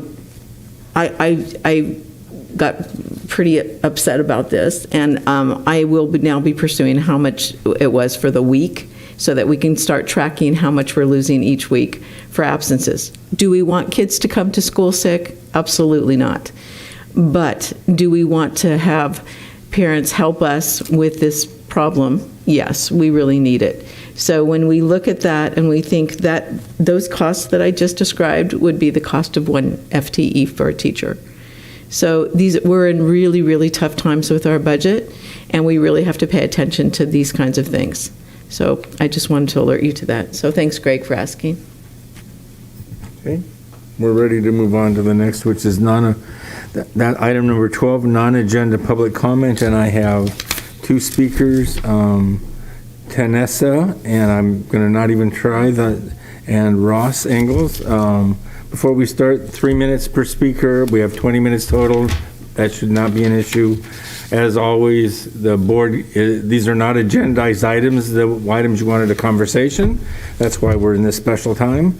And so the board's not going to respond to the comments that you offer. They'll be considered in the future as they get agendized for appropriate action. So with that, the first card is Tanessa. Did I pronounce it? Tanessa. I'm sorry. Okay. She's our North Britain Council president. Well, that'd do it since I'm a real, good. Hello. Hi, Tanessa. Am I on? Am I live? No, you're good. I'm just not. Okay. Fantastic. I am Tanessa Vilmano, my aunt. I'm a parent of 2 Sinaloa students and a wearer of many volunteer hats. I am here tonight as the president of our North Britain Council of PTAs. I want to give them a little shout out. The North Britain Council of PTAs serves the 11 PTAs within Novato and is a member of the California State PTA. Our mission is to positively impact the lives of all children and families. PTAs, like everyone, have reimagined what they do over these last 18 months. And I want to thank our people who have done that, who have worked so hard to make things happen for our students. From supporting at-home art materials to drive-through celebrations, online community building events, and even more. PTAs continue to serve our school communities. We see you and we appreciate you. In early 2021, as students were returning to campus, members of our North Britain Council Board had growing concerns about the emotional well-being of our students, knowing that emotional well-being was key to their academic success. We honed in on a few key areas that we believed we could advocate for all students, and then collaborated with NUSD staff to come up with the following items that have been implemented over the last several months. All sites having a dedicated mental health professional, all NUSD Chromebooks having a mental health resource button at the bottom of the screen, and schools sharing out information via flyers, electronic messaging, and potentially stickers or refrigerator magnets of materials that are available. I know from conversations with Superintendent Derby and I think Assistant Superintendent Larson that getting councils on each side has been challenging to fill those roles, and that's not an NUSD problem, that's a global problem. But we'll continue to make that important. When we heard from our community concerns about proficiency-based education and its potential impact on grades, very interesting related to the conversation earlier today. But we heard about that concern, so we partnered again collaboratively with Assistant Superintendent Larson and Karen Fremantle, and we had a lively discussion with all of our unit PTA presidents, and each PTA will have the opportunity to have them come out and talk to their members as well, share that important information. Returning to campus has buoyed the efforts of our PTAs beyond measure. We're on our path to over 3,000 PTA members. Lou Sutton and all of elementaries have achieved 100% family membership participation. The best thing that we see happening is the ability of our community members to give more fully of their volunteer hours. Historically, North Britain Council units log over 100,000 hours of service to our schools, a dollar value of easily $2.5 million. Fundraising on behalf of sites is over $1 million in cash, goods, and services. If I do some fast math, that's $3.5 million in value annually. So I want to say thank you to our PTAs and thank you for your time this evening. Thank you so much. Yep. Obviously, you've timed your... I tried to cut it back. I get too wordy. Yeah, okay, no, okay. Thank you very much. Ross, how are you? Good, how are you? Good, sir. This is hard. You guys know my name's Ross Engels. I've been around a long time. I started speaking in front of this board about 2009 when my daughter did not get into Rancho through the lottery. I'm not a one-trick pony. I've been on the co-chair for the Parcel Tax Committee with Diane. I've been a PTA president. I pay attention to all of the board issues. And I'll tell you, it breaks my heart watching you guys right now. I have no idea what this board stands for. I don't understand the direction that you're going. I don't understand the things that you're prioritizing. You just talked about invigorating the speech we just listened to, and then quickly heard that there was 100 kids in a cafeteria that were being babysat by somebody that wasn't teaching them anything or not having math classes. So concerning to me. So concerning. I have no idea. I don't understand where we're going as a district, and I don't understand where you're going as a board. And it breaks my heart because this isn't the board that I recognize. Couple items I did want to talk about. The 20-minute time limit, super concerning to me. I've been in this room, like I said, when both rooms were packed and everybody got a chance to talk. You guys are going to be making huge cuts this year. You're going to be cutting sports probably. You're going to be closing an elementary school, maybe more than one. The fiscal cliff that you didn't address last year, kick the can down the road, you're going to be getting that. It's important that the people that are willing to come and speak to you guys get a chance to speak. The 20-minute thing, no other district is doing it. It's important. You guys ran for these spots. You need to listen to what everybody has to say. If they're willing to come and stand in front of you in this chamber, in front of all the cameras, in front of the town, you should listen to them. That's part of the role. That's part of what you guys ran for. You guys all made it clear last year where you stood on school resource officers, where you prioritize school safety. Somehow you equated school safety with not having school resource officers. I just want to point out the game that you all attended. After that game, one of your school administrators was assaulted by a gang member, and the gang member ended up going to jail. You've got another school administrator who's currently getting blasted on social media as a racist, and I haven't heard anybody come out and say that he's not. He's worked for this district for dozens of years, and do you think he's going to stay around? You can't hire subs because you're not going to pay them. Your administrators are getting physically assaulted at football games. They're getting blasted on social media. If you don't stand up as a board, as a community against these type of attacks, prioritize student safety, prioritize public safety, where are we going? What do we have? It's so important that you guys speak to that and then act behind your words. I'm out of time. Ross, thank you. Thanks. Okay.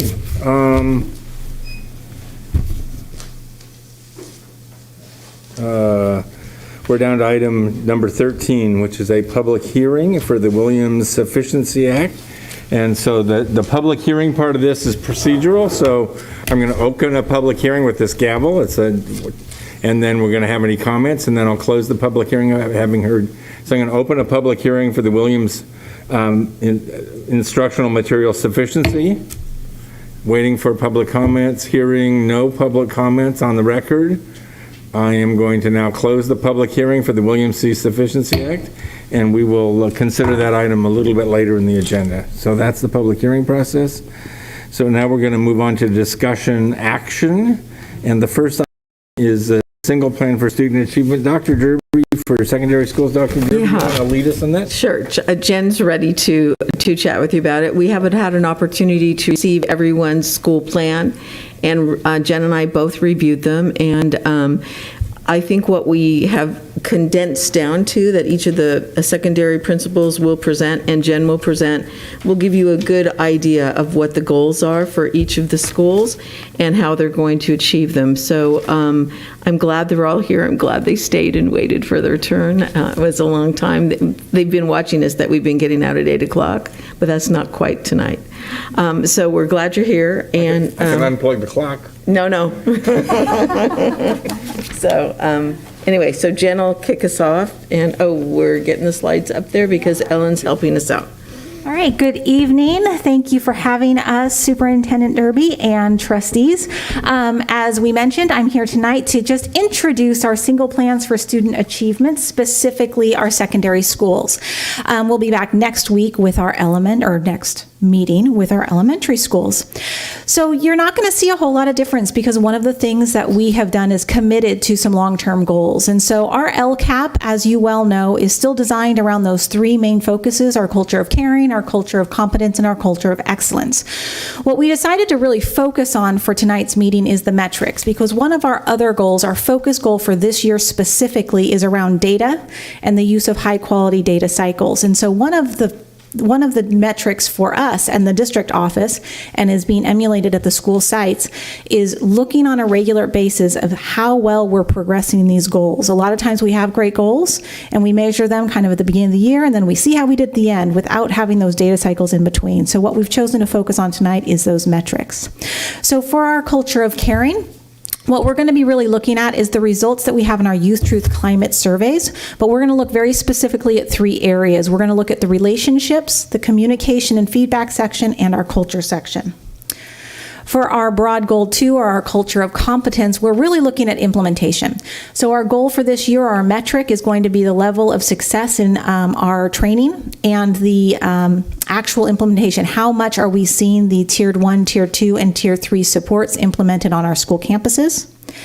And then in our broad goal 3, our culture of excellence or proficiency-based education, which I was thrilled to see grading at the top of that equity list. We know that is the reason PBE is so important to us here in this district.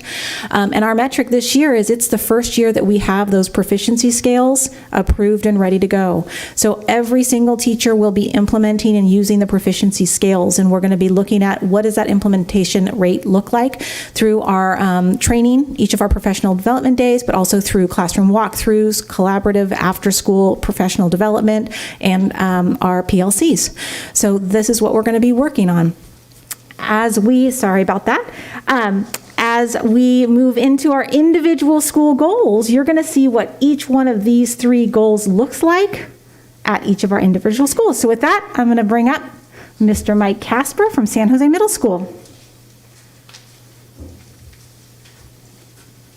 Good evening. Good evening. Thank you so much for having me here tonight. It's been a privilege and honor to serve the community, the students at San Jose Middle School. It's been a fascinating and terrific start to the year. So first goal, culture of caring, like Dr. Anthony Muhammad said about grading, how he could speak to that till tomorrow. I could speak about this one at our school from just not students, but staff as well in the community of how caring we are and how important that is to the development of our kids. So culture of caring goal, welcome, encourage, and maintain positive student, parent, and community engagement. Build a school culture that is highly responsive to students, families, staff, and stakeholders, and continue to offer and expand social, emotional, academic, and enrichment supports for all students. All these programs are in full swing. Our Scorpion Strong program, our after-school enrichment is all over the place, PTA supporting it. Bringing this community together. I know that Dr. Muhammad talked about kind of taking this virus on and moving forward and putting your mask on, and we're doing that, but we're also going to do that by being together and celebrating. We had our Latino Heritage Month celebration this past Friday. It was awesome, unbelievable community event, and we're currently planning our Halloween carnival, which again, we're doing that to bring our community and kids together. Culture of competence, continue to implement clearly articulated systems for behavior, academic, social, emotional systems of support, and reduce the achievement gaps and increase equitable outcomes for students. And then culture of excellence, continue to develop the use of proficiency scales and essential standards, and use of proficiency scales to give students feedback on their proficiency of these essential standards. So I want to thank our San Jose Middle School TLT team, as well as Ed Services, Jen Larson and Karen Fremantle, for supporting us and moving forward with this. Good. Questions for Mr. Casper? Well, I think we're good, sir. There may be some questions after we hear every presenter. Okay. Thank you. Yeah, please stick around for the fun part. The next speaker. Oh. Sinaloa. There you go. See, look at that. It works great.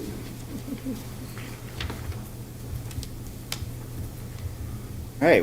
Well, thank you, everyone, for being here tonight and listening to me talk here for hopefully not too long.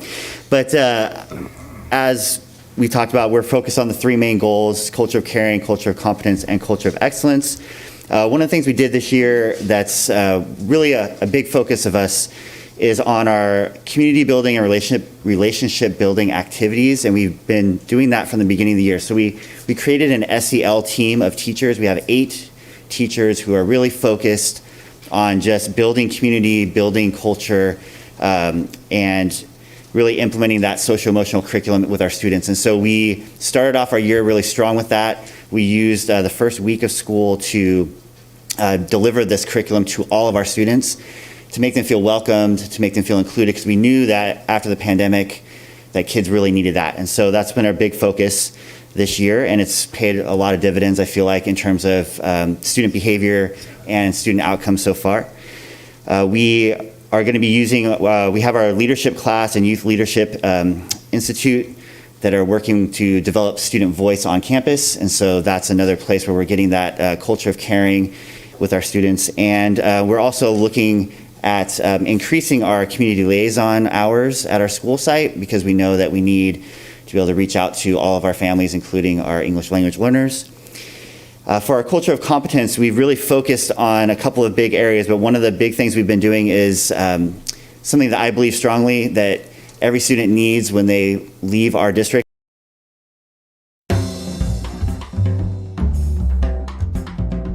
Below grade level. We've identified those kids. Galileo testing that our district has provided over the last year.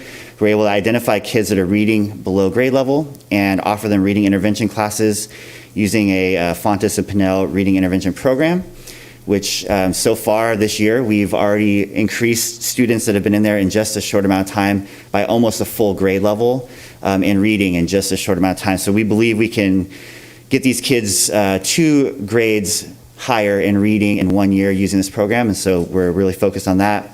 We have our math intervention classes at all grade levels, and we're using a software called Dreambox that is visual based for students that may struggle with the typical way of learning math. So we don't just teach them the same thing louder, but we do it in a totally different way so that the kids will hopefully grasp that, and it meets them where they're at.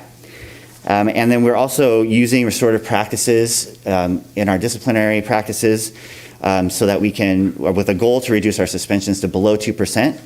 And currently we're on pace for a 1.1% suspension rate, which would be a huge decline from pre-pandemic where we were around in the high 2s, low 3% area. Culture of excellence, we have a new accelerated math program, and as Dr. Muhammad talked about in terms of providing access to everyone, every student is able to take advanced math that wants to, where we offer support during lunch for every student. And this is a program that our district is doing together, thanks to Jen Larson and other teachers that have been working on this.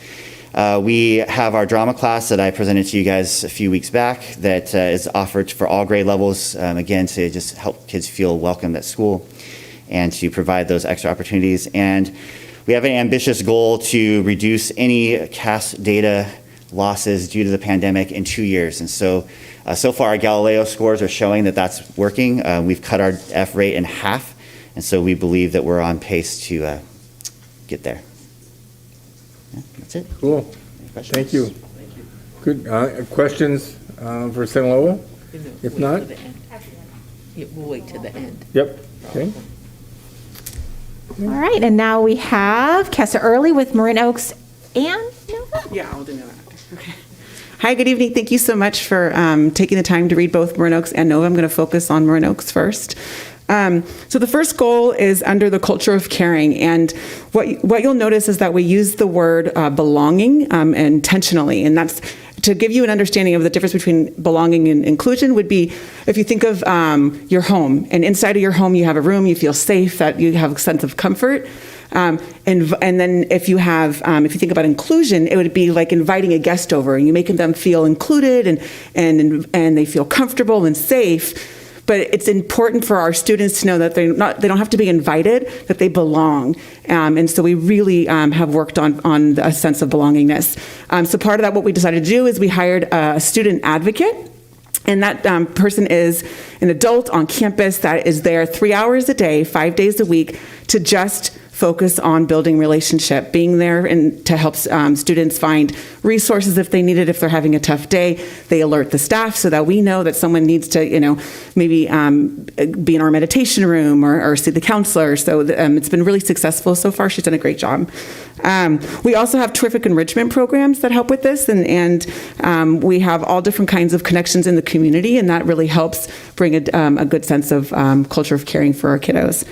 The second The second one is culture of competence, and we have expanded our multi-tiered system by redesigning our schedule. So we have our core courses in the beginning of the day until lunch, and then the afternoon is our advisory, where students are able to take college courses, do internships, complete their tutorials. So they during tutorial they get to retake tests, complete missing assignments, redo low-scored assignments, get one-on-one help with their teacher, and it's just that extra support.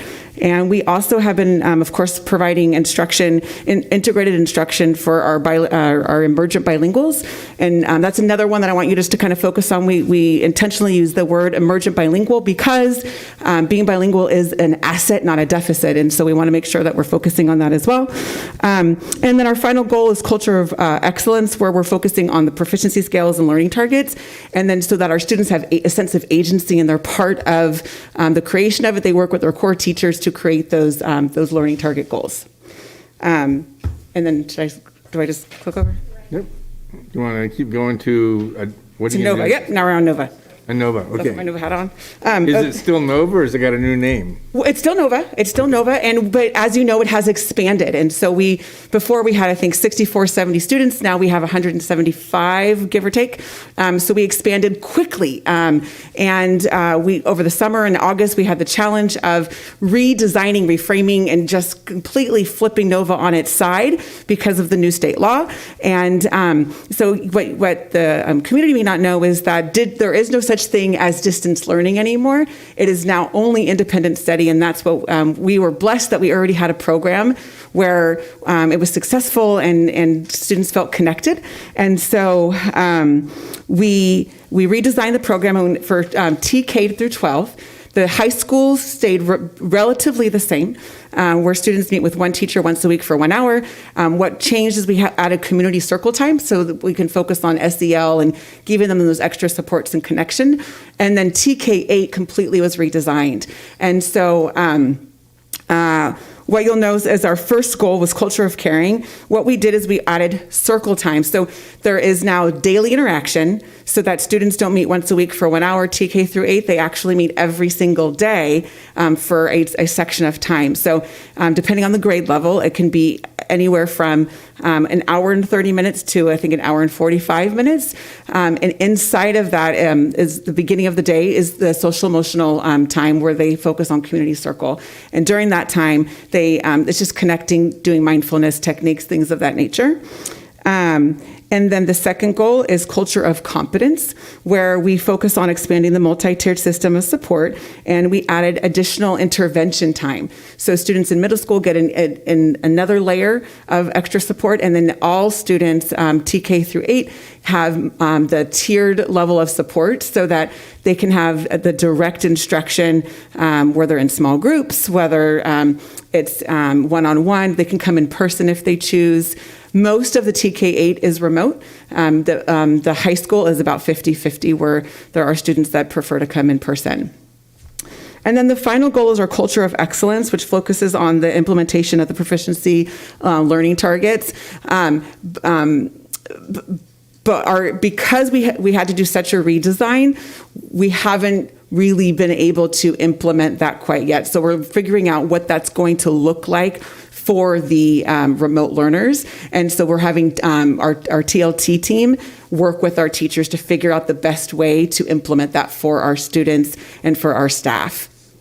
And I think that's basically it. I just would like to just say that I'm really proud of both schools. I'm proud of how quickly the team at Nova was able to really navigate the challenges, work together, and create a solid program where we are able to serve students and family and community members throughout Marin County. And we've had some growing pains. We've worked through them. We've had a great deal of support, and I'm just really, really proud of the staff and the students. And then Marin Oaks continues to just really focus on meeting each of the students' needs. So, thank you. Any questions? Okay, I think we'll. Oh, all right. We're going to take them at the end, I think, Dr. I was actually, So we're okay. gonna try I was just going to make move a along, comment. And then, yep. All right. Yeah, don't go away. We have questions, but we're going to. Yes, you'll all get questions at the end. Mr. Mark Brewer here from Novato High School, and then after that, we'll have Dr. Sims from San Marin High School. So you can just advance. Okay, great, thanks, welcome. I'm glad to be back again this evening to present to you. So I'll just emphasize three kind of areas we're obviously following some of the same goals we've established 4 years ago now when I arrived. This is the start of my 4th year. We're continuing down the path with those same goals. Under the culture of caring, we're really emphasis on a wellness campus approach this year. We had a really difficult start to the school year. On the first day of school, as you know, we lost a student. That's probably the most difficult start I've ever had in 30 years in public education. So we're really emphasizing working with North Marin Community Services, not only support our students, but support our staff. I appreciate we brought an EAP program into the district this year finally for employees, because that has been helpful to some of our adult staff that have struggled with this. So that's a big emphasis under our culture of caring, is just trying to navigate this year for everybody experiencing that loss together at the start of the year. Under a culture of competence, we're really focused on, we've opened access to AP classes and basically stripped away any gatekeeping mechanisms at the school in the last 3 years. So our big focus is then, once we do that and these students enter these classes, how do we support them?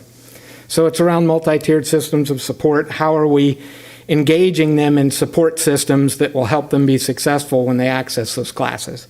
And the last one, we're continuing with proficiency-based education. A big focus this year for us is data cycles. We're engaging staff in a common data cycle right now around EL and EL progression and learning, because all staff support EL students. And so we're working with them not only on how do you support them, but let's look at our data and see if the support we're trying to engage them in is actually creating some success for those students. So that's really kind of where we're at this year and where we're headed. So thanks for your time, and I appreciate you guys listening. Thank you, sir. Dr. Sims, I think you're bringing up the back of the... That would be an appropriate place for me, I think. Hey. So I hope you can all hear me. Thanks for allowing me to speak for just a minute or two. I thought for certain our time would be up, but looks like I'm going to have a minute or two. So our first for San Marin is under culture of caring. And much of those two things were addressed from our WAS visit last year. We had a really successful visit. One of the things they noticed is you've done a lot of work to improve your communication with communities traditionally have not had a voice. So adding to that is implementing our great group. It's made up of 8 individuals. First meeting is coming up in about a month. And it's to hear the voice of those parents, but it will also include traditionally groups like PTSA and our booster club organizations. So it's to combine that group to hear what they have to say and how we can better serve them. And then our focal students is something our staff has done for a couple of years that our visiting committee was impressed with. And that is where our staff selects students to follow up on, to improve attendance, improve their connection to the campus, improve their connection with adults and their academic achievement. Under culture of competence, that's how we support students. The one thing I want to point up is our pop-up meetings, which started about a year and a half ago. And it is counselors, it's BACR, a site administrator, anyone else, teacher feedback, anyone else who may need to listen to how we can support parents and students, because it's really both individuals coming together. So they're short meetings so we can give parents and students what they need when they need it. And lastly, under culture of excellence, which is proficiency-based education, our TLT, which is our teacher leadership team at the site, really leads that work, does a lot of the lifting there. And my job is to try to help remove barriers for them and support them. But I'd also like to point out our EL support. We have 4 wonderful teachers, incredible teachers, Mary McGurk, Mackenzie Bedford, Haley McFadden, and Adriana Lopez. They're presenting tomorrow at our staff meeting on teaching strategies and what we call our ILP, which is similar to the language of special education with individualized education plan, or IEP. The individualized learning plan addresses our EL needs so our teachers know what the students need when they need it, and can support the learning for that particular group of students who we recognize need to do better. And it's our adult responsibility to do better so our students can improve. And that is all. Thank you. Thank you. I think we're up for questions from the board. Dr. Derby, do you have any final words, or just, okay? Just really proud of all the work that's being done and the enthusiasm and the commitment that each of these leaders has to the kids and the staff and the parents is incredible, and we are very blessed to have this talent in our secondary schools. Questions from board members? Trustee Mack, then Trustee Gaston, and then Trustee Aguilar. Who first? Me? Yep. Okay, sorry. So I say thanks to these great leaders. It's a real testament to the strength of our district to see just how strong you guys are. And in one slide, you can articulate quite a bit, and you can see the passion in each of your campuses. I really appreciate that. As well, though, I really see a great diversity in each of our campuses and what, it's different communities, but at the same time, the commonality of the culture of caring, the culture of competence, and the culture of excellence, bringing it back and focusing on those things. So thank you. Really appreciate it. Trustee Gasson?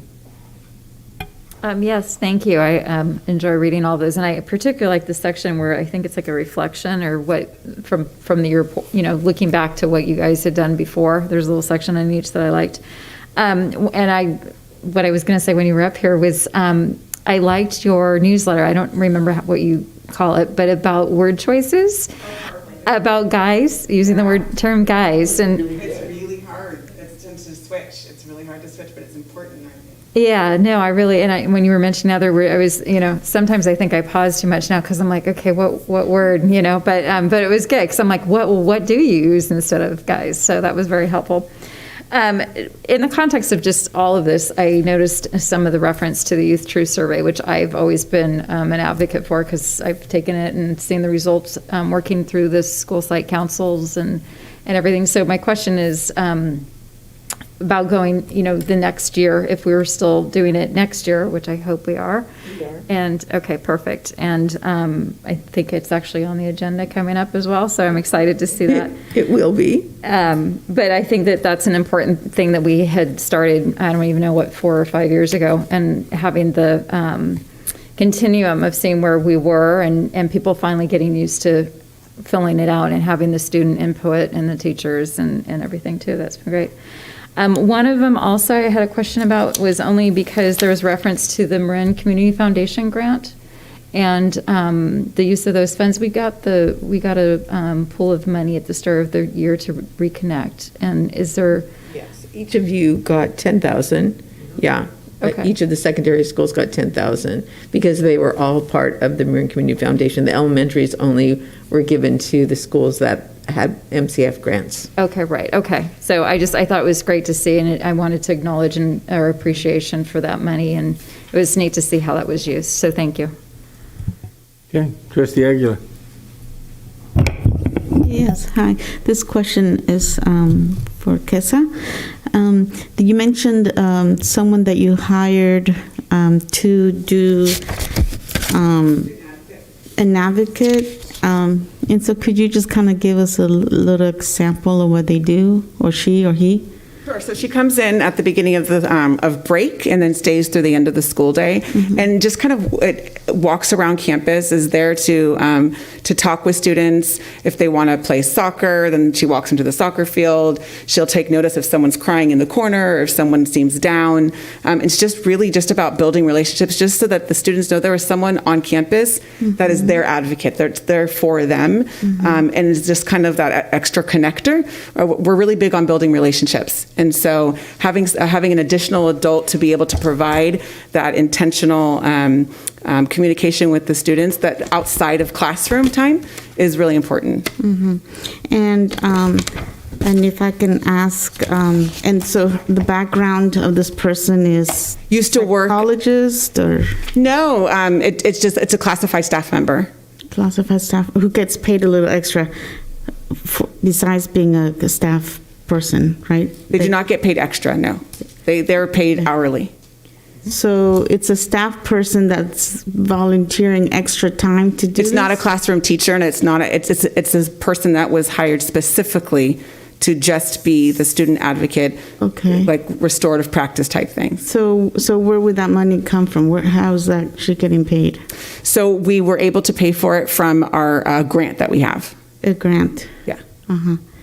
Okay. Okay. Other questions? Ms. Ani? I just think I'm sorry. And then Derek, Trustee Nell's next. I just didn't see your hand. No, I just want to be there. Oh, okay. Okay. I just think the implementation of restorative practices is really important, and upholding those restorative practices, because once they're there, everyone's like, oh, well, we have restorative justice, but I think it's more like it needs to be everywhere, because once you get to high school, it's really hard to take advantage of it when you're not familiar with the concept. So I think it needs to start at the lower levels, especially in the middle schools, because I feel like that's when students really start to form their behaviors and patterns. So if they're used to getting suspended, they're going to be used to it. But if you are teaching them, hey, recognize what you did wrong and how you can rebuild that connection, that would be a great thing to have going into high school. Thanks. Great. Other questions? Trustee Nell. I just wanted to weigh in briefly, primarily just to express appreciation for the work that that all of our administrators do in operating and running our schools. So I think it's important to say that as overtly as possible. This time of the year when we do school site plans, I'm just at a loss of words, because we have such a detailed report, and we take 39 pages of information and we put it into 6 bullets on the page. We give you guys 3 minutes to spit out the best that you've done. And y'all do a really good job at it, by the way. But so having said that, if people want to know what the Nevada Unified School District is all about, or they want to know what their particular school is about and what they're doing to educate their children, I'd recommend that we ask people to read these school site plans.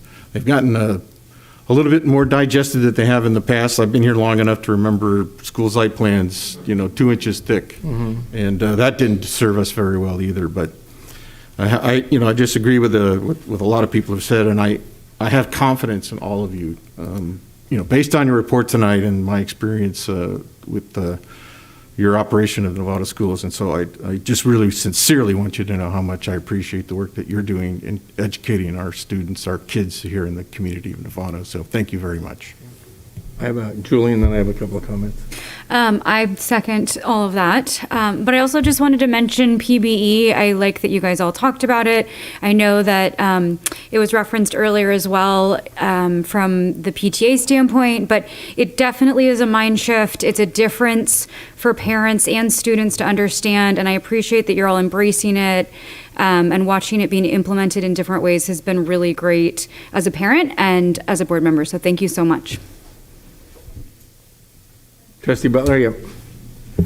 Just talking about the process of the site plans, and we don't want to just put this on a shelf, which we tend to sometimes do and say, oh, I did that at the board meeting, check the box. And we love having our principals here, and it's just the one time a year where we get you all in the same room, and it's just great to hear from you. So maybe one of you or Jen can talk to the process of this site plan, and that it gets revisited throughout the year, at least it should, with your site councils, doing a check-in. I hope that's happening. Does anybody want to say that is or isn't? I'll speak to that, and that's part of why we chose the metrics in the beginning. Is you might realize that we're doing this in October rather than in very, very late in the year, and that's exactly the reason why. Is what we found is in the past is by the time we get to reading these and writing these, most of the year has passed, and so we don't give ourselves the opportunity to dive into those data cycles. Our goal is that by doing it this point in the year, we're going to be doing regular check-ins to see where we're going, and you've heard that in a lot of their plans. They're running their data cycles. They're looking at very specific strategies, and are they actually impacting the students they were designed to impact? I know that Dr. Derby and myself will be bringing back reviews of the overall LPAC or LCAP, which will involve some of their goals as well. It'll emulate what they're doing on their school campuses. So, Perfect. Yes. Okay, good. And just for Jeff, are you going to have any students on your site council? I noticed that you don't have anybody listed. It would be great to add a couple students on there, if you could. Agreed. Yeah, we are working with our leadership class to get them we've been struggling to get them to come to the remote, because usually we encourage them with food. Great. You're working on it, yeah. Nice, thanks. I have a couple of comments. First, we went from a fully virtual school district to an in-person school district. That was possible with safety because Marin County and the public health officer in Marin County has been one of, if not the most aggressive county across the state of California, and California's been aggressive across other opportunities. But finally, the rubber meets the road when the students walk on your campuses. And each one of you has had to figure out how to safely manage that process and report if there's been any cases, which I know periodically a student gets infected or a staff member gets infected. So my hat's off to all of you for doing the really hard work that we can sit here and talk about, but come, 7 o'clock tomorrow morning, it's your work that makes the difference. It's your faculty that you have to look in the eye and say, you got to stay, until this is done tonight, and we have to have it ready tomorrow morning. So I want to honor all of you for doing the really awful hard work to make sure kids get educated. I know there are students who, over the last year, didn't get the education that they wished they had, that their parents wished they had, and that their teacher wished they had. They're working with a deficit, and you're going to make that up. You're going to help them make that up. It's going to be hard work, and particularly, not to slight anybody, but Kessa, the idea of taking on all the remote students over the entire county of Marin and being told with about a week's notice that this is your new opportunity to excel is just, and you've done an extraordinary job. I'm, just proud to call you to be in the same community you're in and serve the same kids you are. You have done yeoman work. Nobody thought it was quite possible, but they figured they could just let you take care of it, and you have. And lots of kids have been well served, and families have been given choices that they wouldn't have had otherwise. School districts have been able to run financially across the entire county of Marin. And you picked up a program that was a high school program.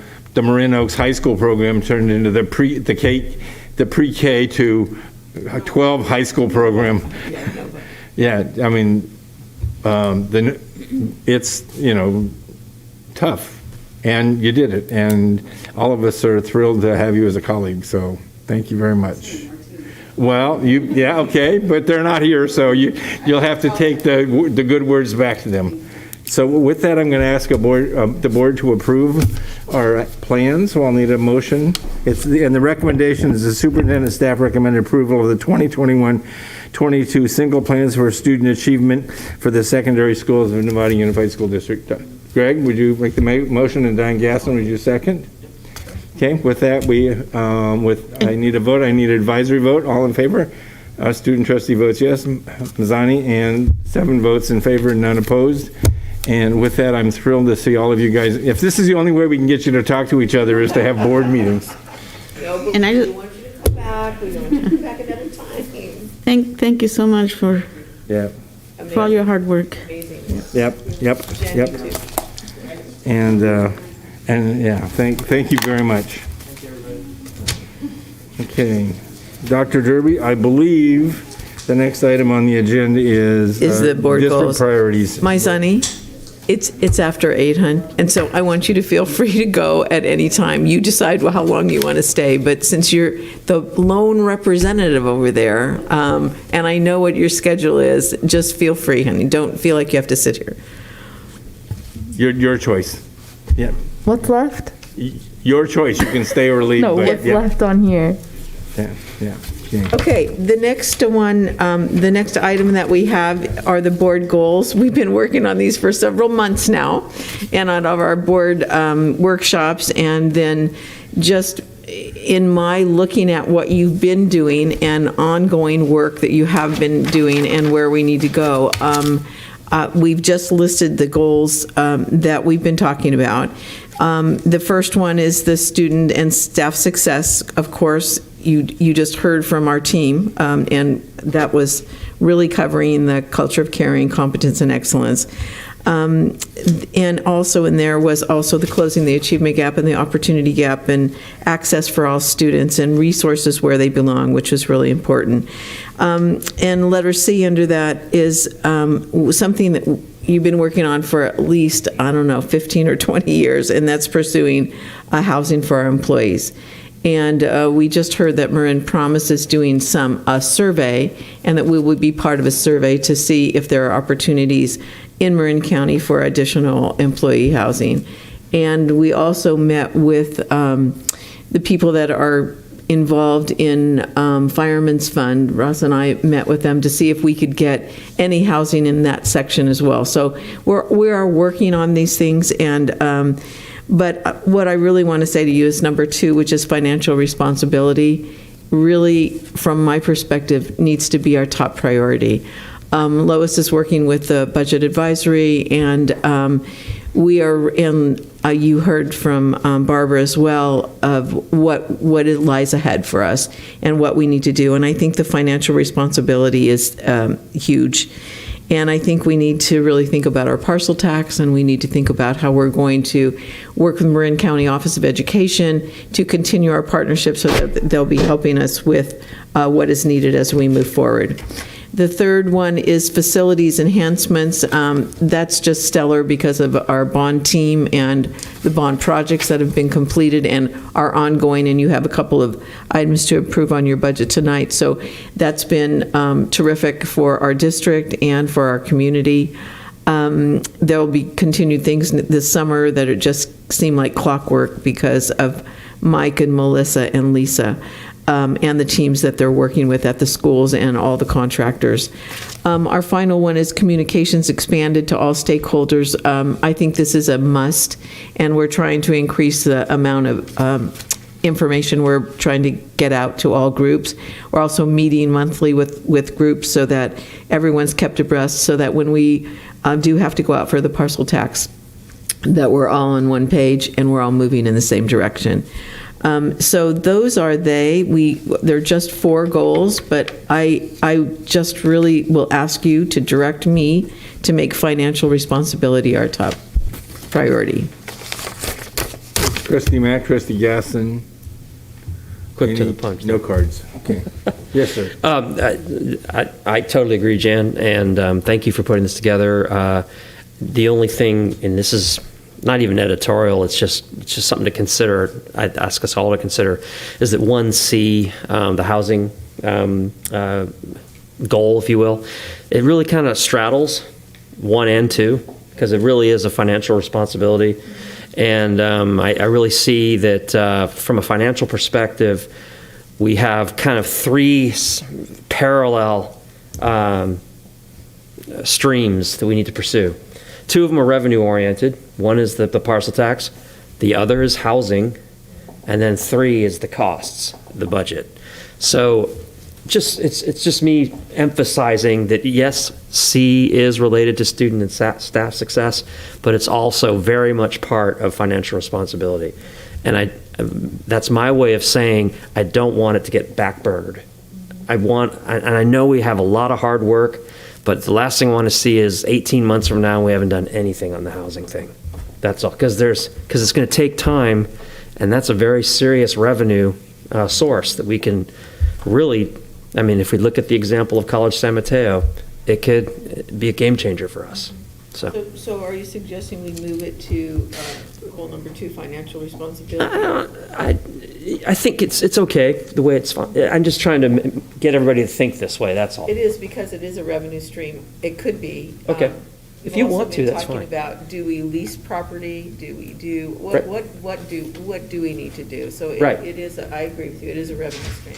So, I mean, if you want to move it, that's fine, but I'm not trying to be editorial here so much as just getting us all to think that way. That's all. Trustee Gaston? So ironically, some of my comments are going to kind of touch on what you were just saying. So I've been on the board for almost 3 years. One of the first meetings, or within the first 6 months, I participated in that little workshop that we did with the, there were developers, and there was a woman who came in, had done a successful teaching housing, and it was amazing, the success from it, and I was so excited. And I know things of COVID derailed us and everything, but one of the things that I got out of that was that it was a great opportunity for teachers and staff. It had a great place, but also it became a revenue generator, and that's what, thinking back to the conversation about the subs, as an individual, it breaks my heart. I'm always in the corporate world, you make adjustments, you figure out, okay, how do we make this happen? But we're in a situation where we don't have a lot of control over our revenue. those kids that we're missing from those, I mean, that's money that just goes out the door, and the only thing that we can control is trying to keep the kids there, and then the other side is our expenses. And so looking at ways that we can actually have revenue brought into the district, what can we do? You know, what things can we start working on so that we're not continually at the mercy of all these other things that happen to us? So I just wanted to put that out there, that I think all of us would have loved to have honored and extended the rate back, but we're looking at some really hard decisions. And so that's the second piece, is that financial part has to get addressed, because if we don't have that, we don't have a whole lot in front of us. We need to get our financial situation in order. So I agree that needs to come first. And I can't remember the other point you had said, but anyway. We can go to Trustee Aguilar, and then we can come back if you'd like. I'm good, thanks. Maria Aguilar?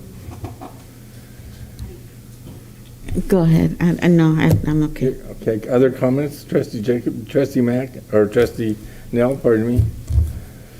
What's the math, right? Well, I hope this this is, you know, more of a conversation to a certain extent. I just wanted to, we're talking about our goals, and so I'm interested to hear what you all have to say, and I'm listening intuitively. I don't think people understand that we don't talk about these things when we're not having this meeting. This is our meeting, and the public is here to observe and has an opportunity to participate at times. But essentially, it's our responsibility to come up with these goals and operate as efficiently and effectively as possible. So I think this is a good time to have us all weigh in a little bit and make sure we understand what the others are saying. I'm really glad that Trustee Mack brought up the housing issue as maybe something that straddles goal one, which is student and staff success, but also could be a revenue solution. In so many different ways, it could help us we talked about the availability of substitutes and how hard it is to get qualified personnel, and our own existing personnel struggles to live in Marin County. So I tend to think that it belongs in financial responsibility, and it's something that we could do finally. And I understand, I'm not naive to the political, not in my backyard issues, and this is a public education entity, and here we are talking about land use and everything that goes along with that, water, traffic studies, things along those lines. And it's not our bailiwick, but we definitely should take a harder, serious look, because it's time. I did want to say a little bit about the superintendent's. I think I heard you say you wanted to make financial responsibility the number one goal, and it's interesting for me because it's like a chicken.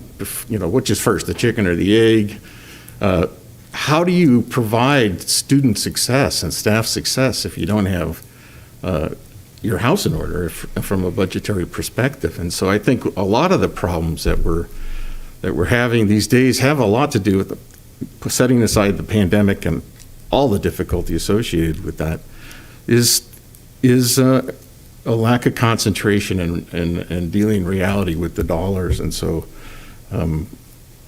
originally I thought, no, there's no way you're going to talk me into putting student success ahead of financial responsibility, because that's why I do this. I think the public education is so important that we have to really value it culturally within our community so that we're doing the best that we can. But you know what? We can't do it without the money, you guys. So I'm gonna say, okay, let's do that. Let's just make fiscal responsibility number one. And you know what? We'll be more successful with our students and our staff. So that's kind of like where I'm at right now.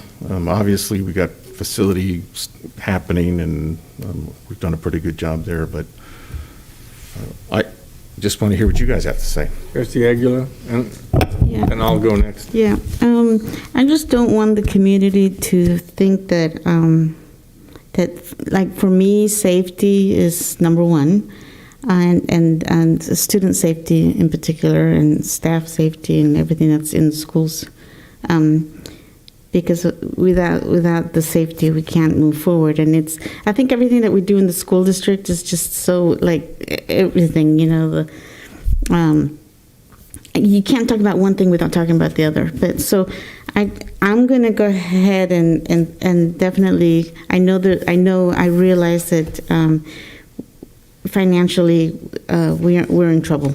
So yes, I will totally support the fiscal responsibility as number one, but I want the community to not assume that safety is not number one for us. So how do we word that?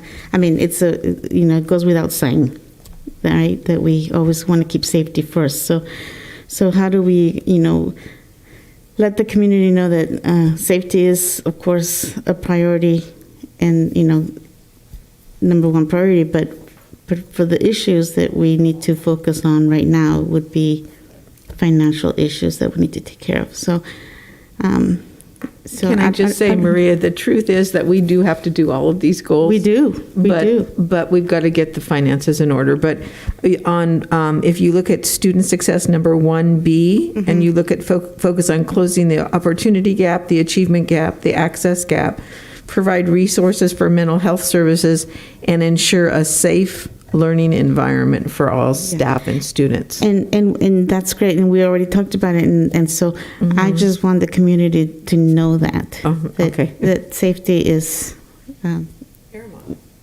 Yeah, paramount. Thank you. So I'm going to offer some comments, and then we'll continue the conversation. I think it's really important that we're as clear with Dr. Derby as possible, because she's going to have to administer the district and make some really hard decisions. There's going to be screaming and shouting. We're going to be in the front page of the paper more than one time by the time all this is said and done. So on a foundation basis, we got a conditional approval after some cleanup. We got a approval. We have been sitting here for 5 years saying we had reserves of 18%, and we spent down some of that. Then the year after that, we had reserves and we spent down some of that. And the year after that, we had reserves and spent down some of that. And we kept doing one-time savings, but not structurally redefining the plan. We had talked about having school closure, and the superintendent at the time came back and said, we're not going to close school.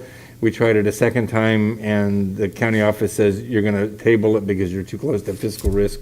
We have done lots of talking over 5 years.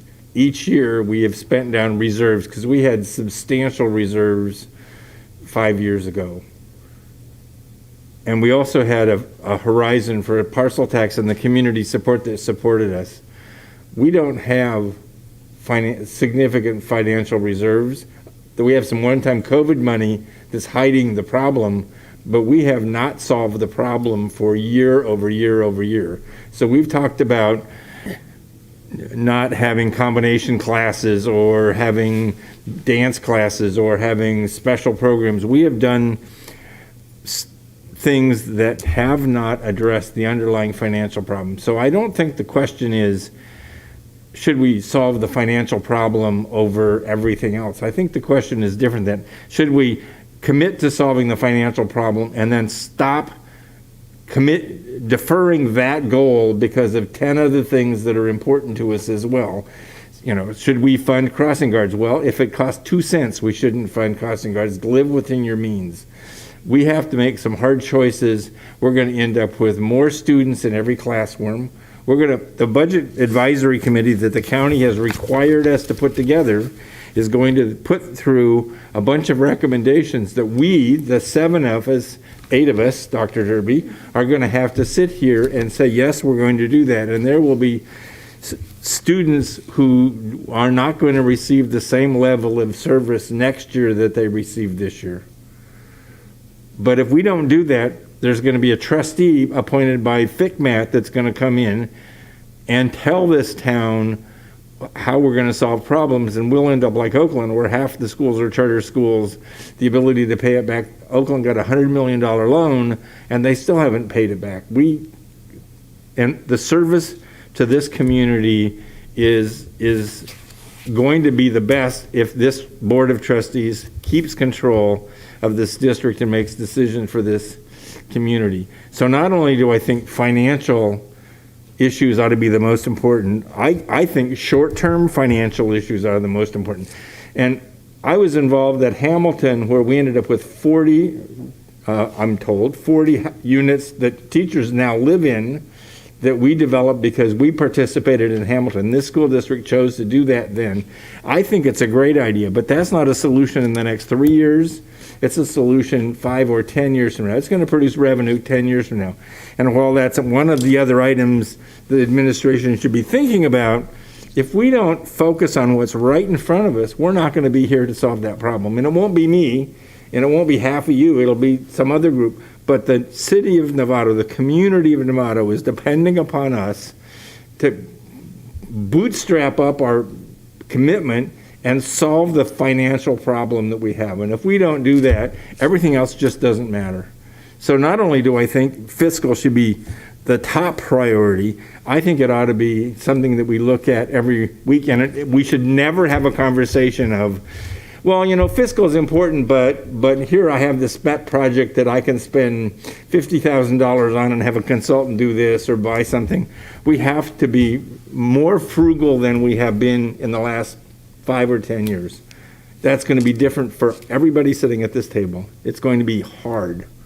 You're going to have people in the grocery store yelling and screaming at you and telling you they're moving their kids to someplace else because we're not providing the same private school experience that they expect. You know, we've had opportunities tonight to hear some of that.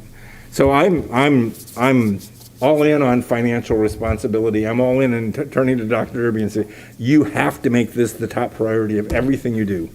So that's where I am. Everything else has to be secondary because we won't be here to do the other things if we don't get this right. And we have to do it fast. So there's my 2 cents. I think somebody down there, Marie had her hand up, then Trustee Mack, and then Trustee Nell. And Trustee, apparently I kicked a hornet's nest over. I don't know what's the. Well, Trustee Mack, you're first. Mack, then Aguila, then Nell. You bring up good points, and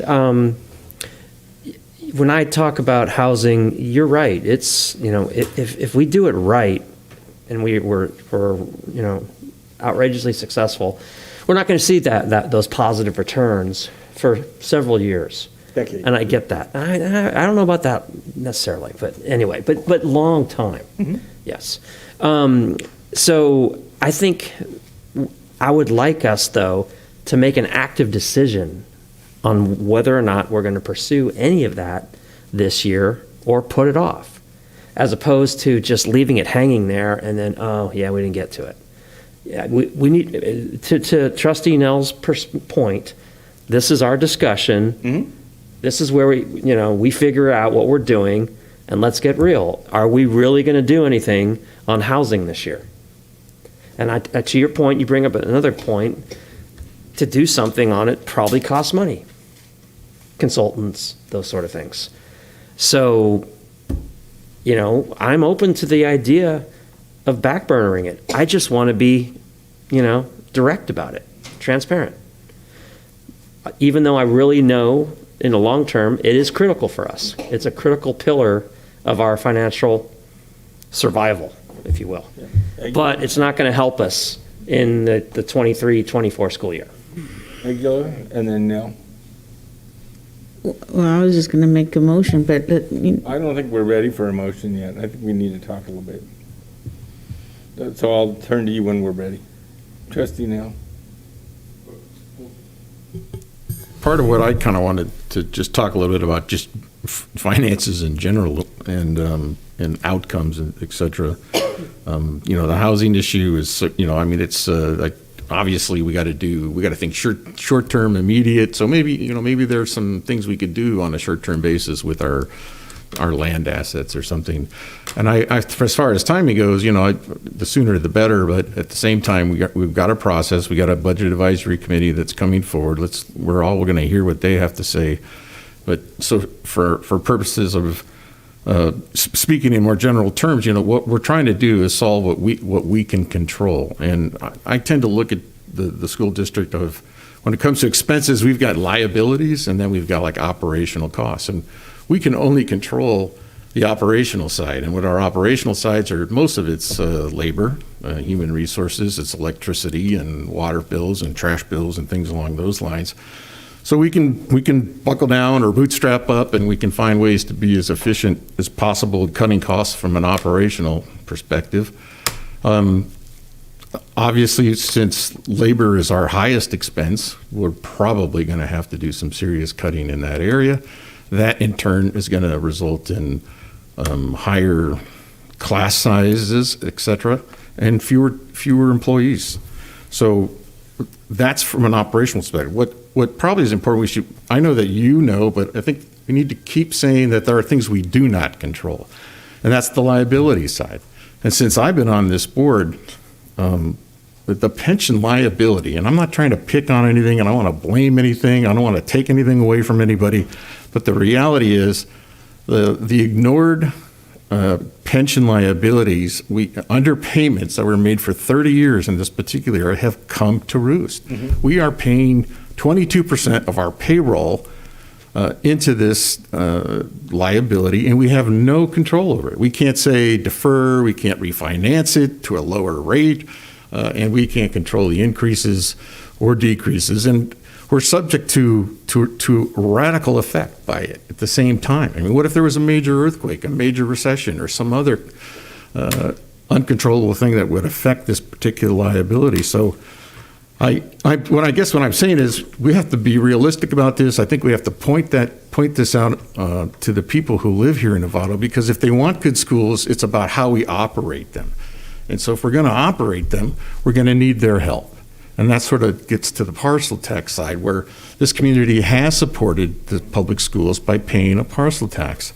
And I think that they're willing to do that again, as long as they can see that it's about the operational expense and the delivery of education here in Novato, and they don't confuse it with this liability, exponential liability growth that we have no control over whatsoever. So I'm just trying to say, I think we got to say that out loud more often about where's all the money gone, or like, why did you guys mess this up, and how did we get in this particular situation? Well, quite frankly, it was just way beyond our control. Mm. And we're doing the best we can. So at the same time that we are dealing with this huge liability expense, we have hardworking people who deserve to be paid, to have their salaries, at least keep up with inflation and the cost of healthcare and prescription drugs and housing and everything else that they have to deal with. We have to find a way to solve that problem as well. So I just think that ultimately, if we focus on operations, what we can have an impact on, when we explain to the people who live here what it is that they're doing when they support their public schools, it's this operational aspect. And finally, there's a mindset. Kind of at the beginning of our meeting today, we had a speaker who talked about mindset. We can have a positive outlook to all of this. If we're going to go through a structure, trying to figure out how to best do this with fewer people, fewer students, quite frankly, it doesn't have to be all bad doom and gloom. I mean, we can actually build better schools in a more consolidated way if we were to look at it that way. It's a bit of a business concept, but sometimes, you do get a little bit spread out and your resources get too thin, and at some point you have to pull back, reorganize, and come out better with better technology, more efficiency, higher, whatever that takes. But essentially, I'm convinced that we can convince people that it's possible to consolidate and have your schools, the schools that your children go to, or the schools around your neighborhood, will actually be better than the malaise that they are in right now. And coming out of this pandemic and all the heartbreak and, inconvenience isn't a big enough word to describe what we've all been going through. So, I think we can be positive about this, and things can be better. And that's how I would like to approach it.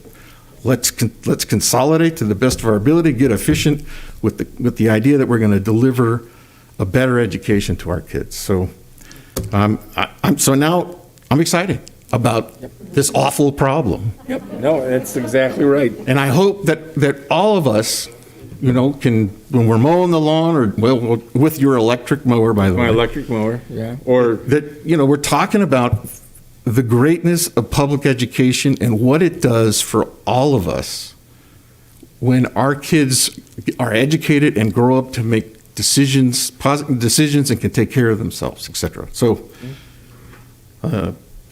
let's do it. Okay. So, Trustee Jacobson, and then... Yeah.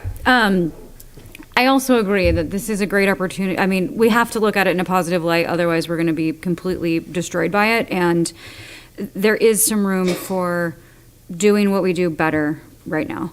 I wanted to share a fact from the Budget Committee meeting that Lois gave us that speaks to what was just mentioned. For every $100,000 we spend in payroll, another $40,000 is spent in all of the ancillary fees, so keep that in mind. I think an interesting point was made earlier about the last 5 years and how the shift has been in using our reserves. I think some other things have fallen by the wayside over that timeline, and we've already seen that we have some staff that are now looking at systems and procedures in a way that are much more efficient, and also looking at what is happening with a critical eye to make adjustments with a path of least resistance whenever we can that will yield great results financially, and that is going to set us up for success. Yes, thank you. Okay, so are we ready to, Trustee Gasson, and then I'll turn to Trustee Aguilar to make a motion. I just want to make one, since the topic got brought up about the housing and where to put it or put it off. And I would just like to note that I think one of my observation from the time I've been here, it's really hard because we've always got to focus on what's in front of us. And I think this, by not taking a look, at least having a path of steps that we can take or would need to take to look at housing would be a mistake. I think that we need to forward think enough so that, you know, if we had started this 3 years ago, you know, maybe it would be a little different right now.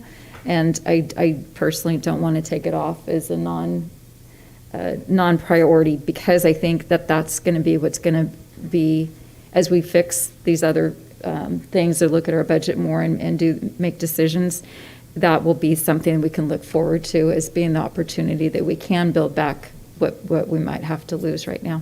So. Trustee Jacobson, then quick question. Trustee Butler, okay. Am I imagining that we were going to get some information on what those options would look like on the housing front at some point?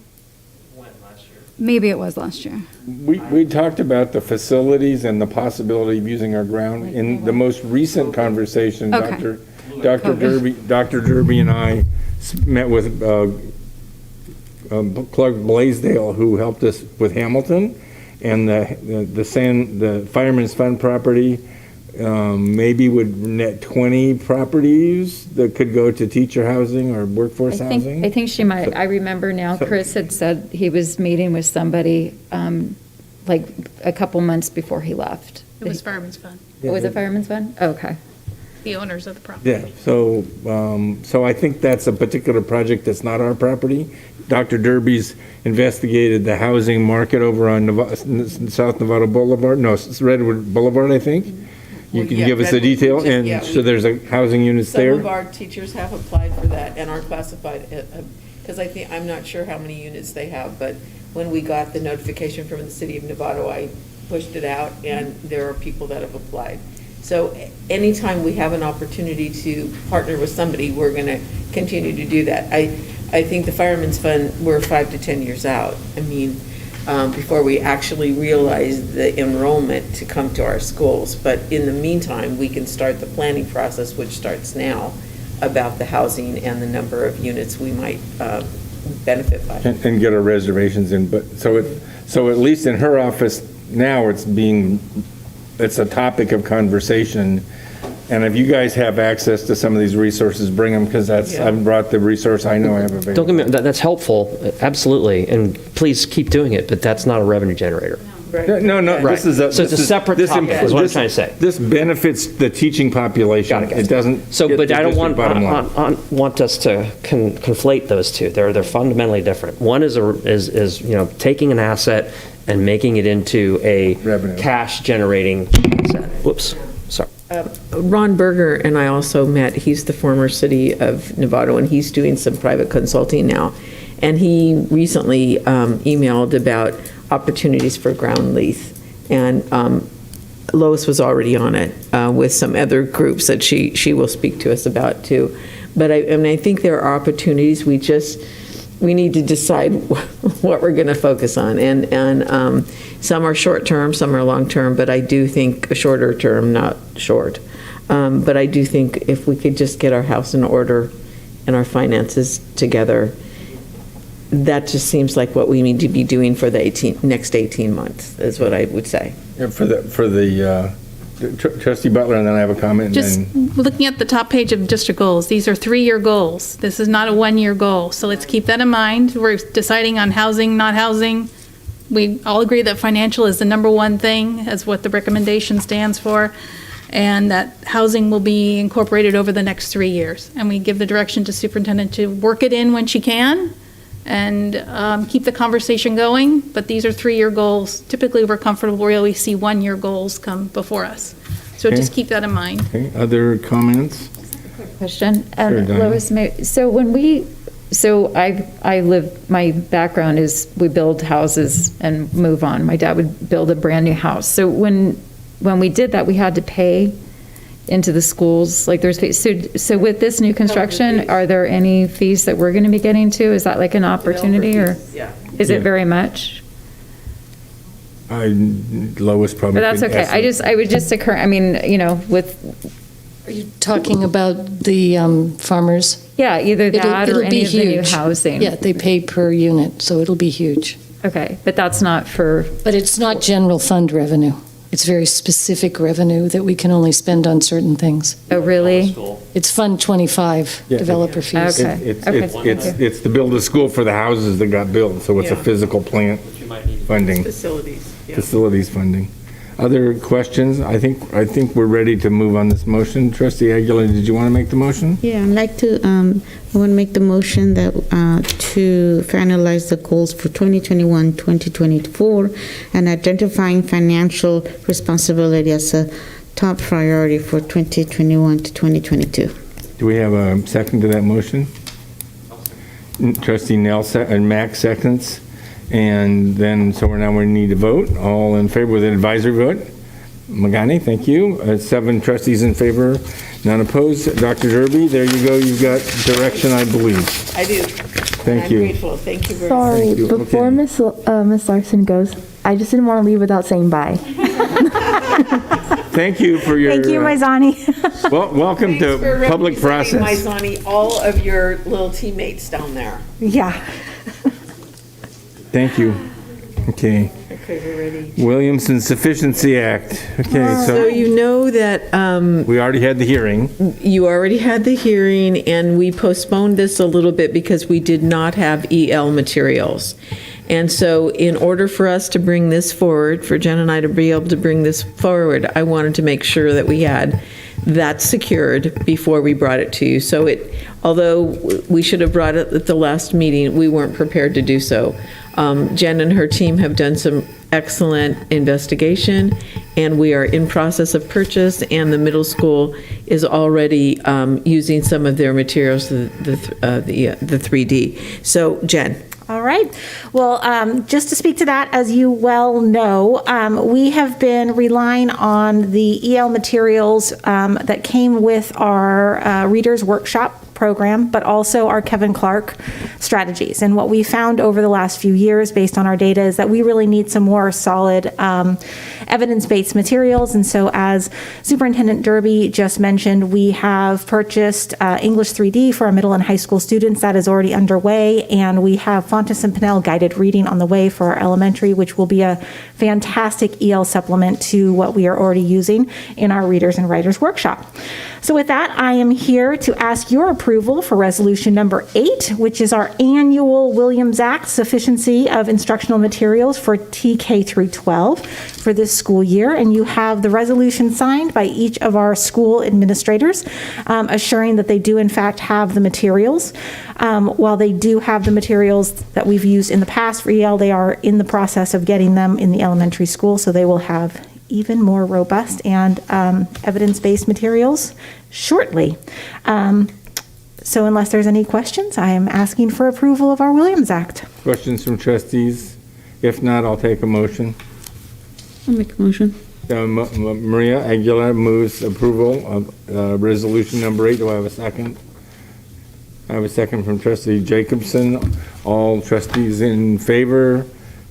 7 trustees in favor, none opposed. You're done. Good, thank you. Next item. All right, one more. So very similar to our ELO, our Expanded Learning Opportunities grant funding, we are now receiving our ESSER 3 funding, which is further COVID relief funds. Like the ELO plan, we had to submit, and I'm bringing to you for your approval, a proposal of how we anticipate seeing those funds being used. In both plans, there is always an opportunity to break these up into key areas. For this one specifically, it is strategies for continuous and safe in-person learning, addressing lost instructional time, and that has to be at least 20% of the funds, and then how we're going to use the rest. Our total amount that we were granted in this ESSER 3 was $5,383,599, and what you have before you is the proposed plan for how we envision using our ESSER 3 funds. What I will say is very unique to this plan that has been different than the rest is that they have asked us to rely on the stakeholder engagement, but also the goals that we set in ELO and LCAP.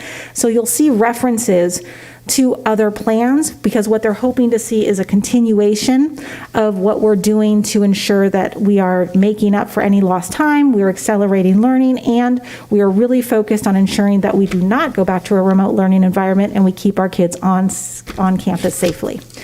You have a pink sheet in front of you. That is page 6.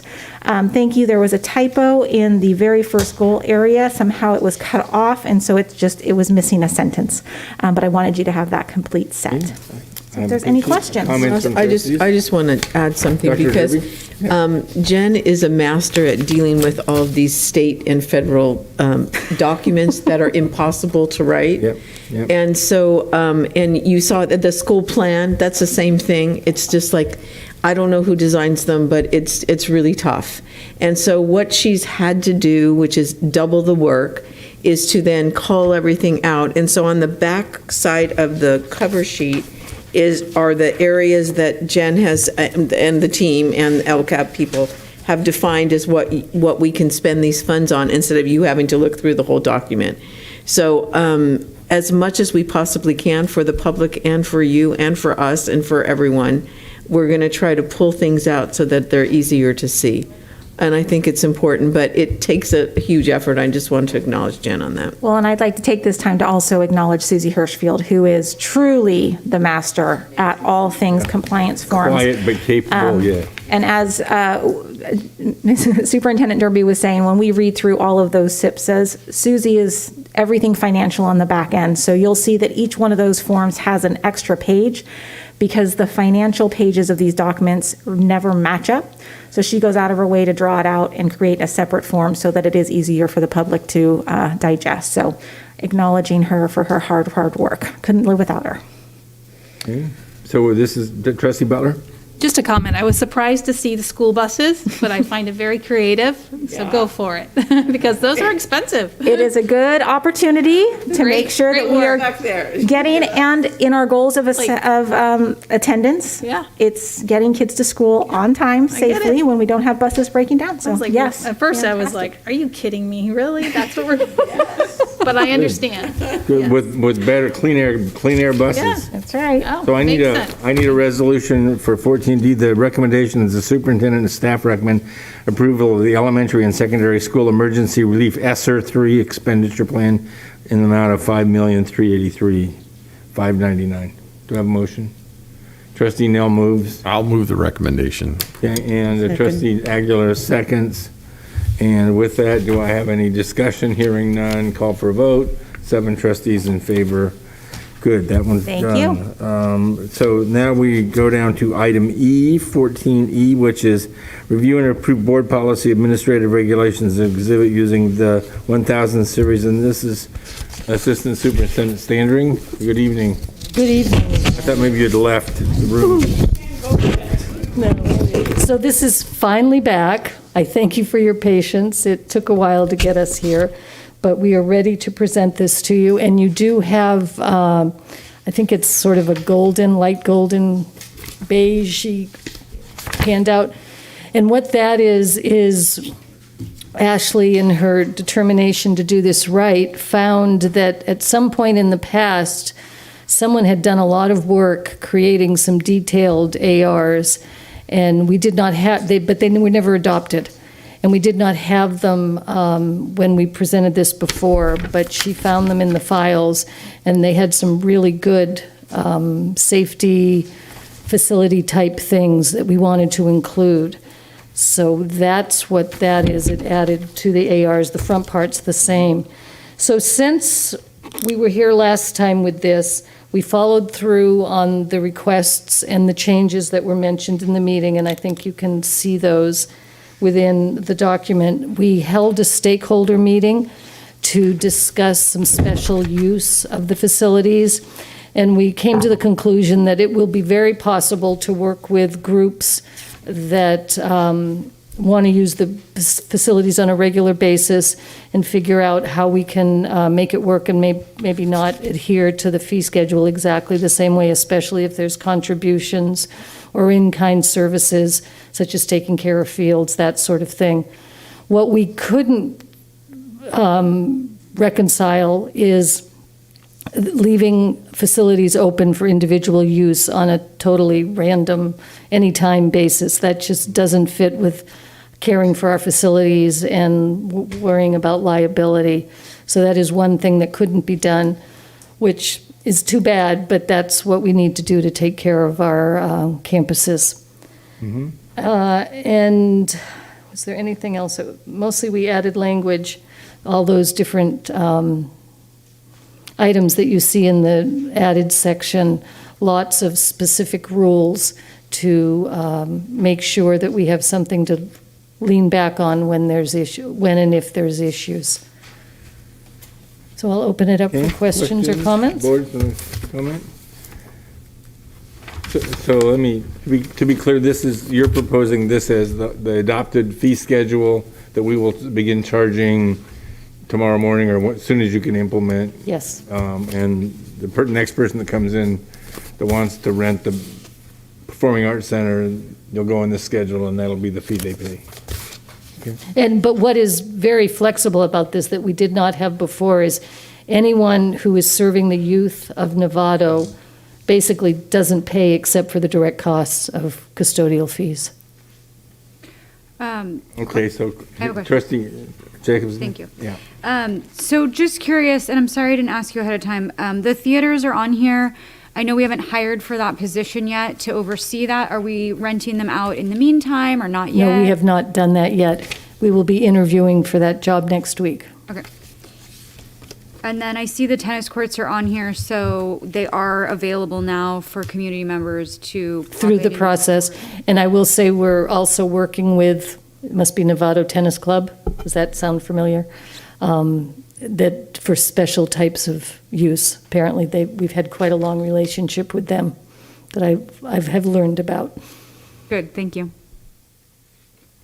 Trustee Gasson? Thank you. I thought I saw in here, and maybe I misread it, but what I liked was I thought I saw a change about if the janitorial service was already during their working hours, there wasn't like an additional. Well, no, there is. We will charge them all the time because if they are working for an outside user, then they're being taken away from school work. So they'll need to make up that school work. So they do need to pay. What you saw was on weekends, there's a 2-hour minimum. But that doesn't exist during their regular work hours because they're already on campus. But if they have to be called back to do a job, then the contract calls for a 2-hour minute pay. We pay them no less than 2 hours. Okay, I wish I'd marked it then, because I had read it that if they were already on camp, because I thought when we discussed it was like just letting them in or out, and so if it was already during the time that they would be there. If we can determine no custodial fees are needed, then yes, that would be the case. Okay, that's, I think, Yes. what I saw somewhere. And the other thing, actually just had a note about, actually, it was just my own observation. I don't remember what we have the signs up everywhere about no drinking. I noticed in the gymnasiums that there was a thing that says no eating or drinking, so. Do we not follow that right now? Not to my knowledge, so, but I don't know. I was just thinking Okay. that was something that just as a person who uses it, maybe we just need to have signs. We can verify that. Or make reminders that that's not supposed to happen. So anyway, thank you for looking at this again for us. I appreciate it. And welcome. also the acknowledgement for like Girl Scouts and stuff. So, because that was hard It's for us a important. couple of years Right. that I was paying those fees. So I appreciate that too. And all groups like that. Questions, other questions? Are we ready for a motion to adopt the schedule? We're not bringing it back for, I'll just make a comment. I just want to say thank you for incorporating the organizations that are willing to maintain fields and working with them, because they're Important a partnership. long-time partnership, and they do good. I agree. Trustee Nell? I'll move adoption, but I just would like to add the comment that this is an example of us sort of putting our house in order. We've had, use of school facility regulations in the past. We've had fees in the past. We've had different ways we've approached it. Unfortunately, as time has gone on and the population in Novato has doubled since I've been here, the use is way up, the kind of use is way up, and I'll just say the problems that come with a higher population and higher levels of use have worn on our facilities as well. And because everyone who lives here helps to pay for the capitalization and building and then operation of these facilities, obviously we all have a right to access for use, etc.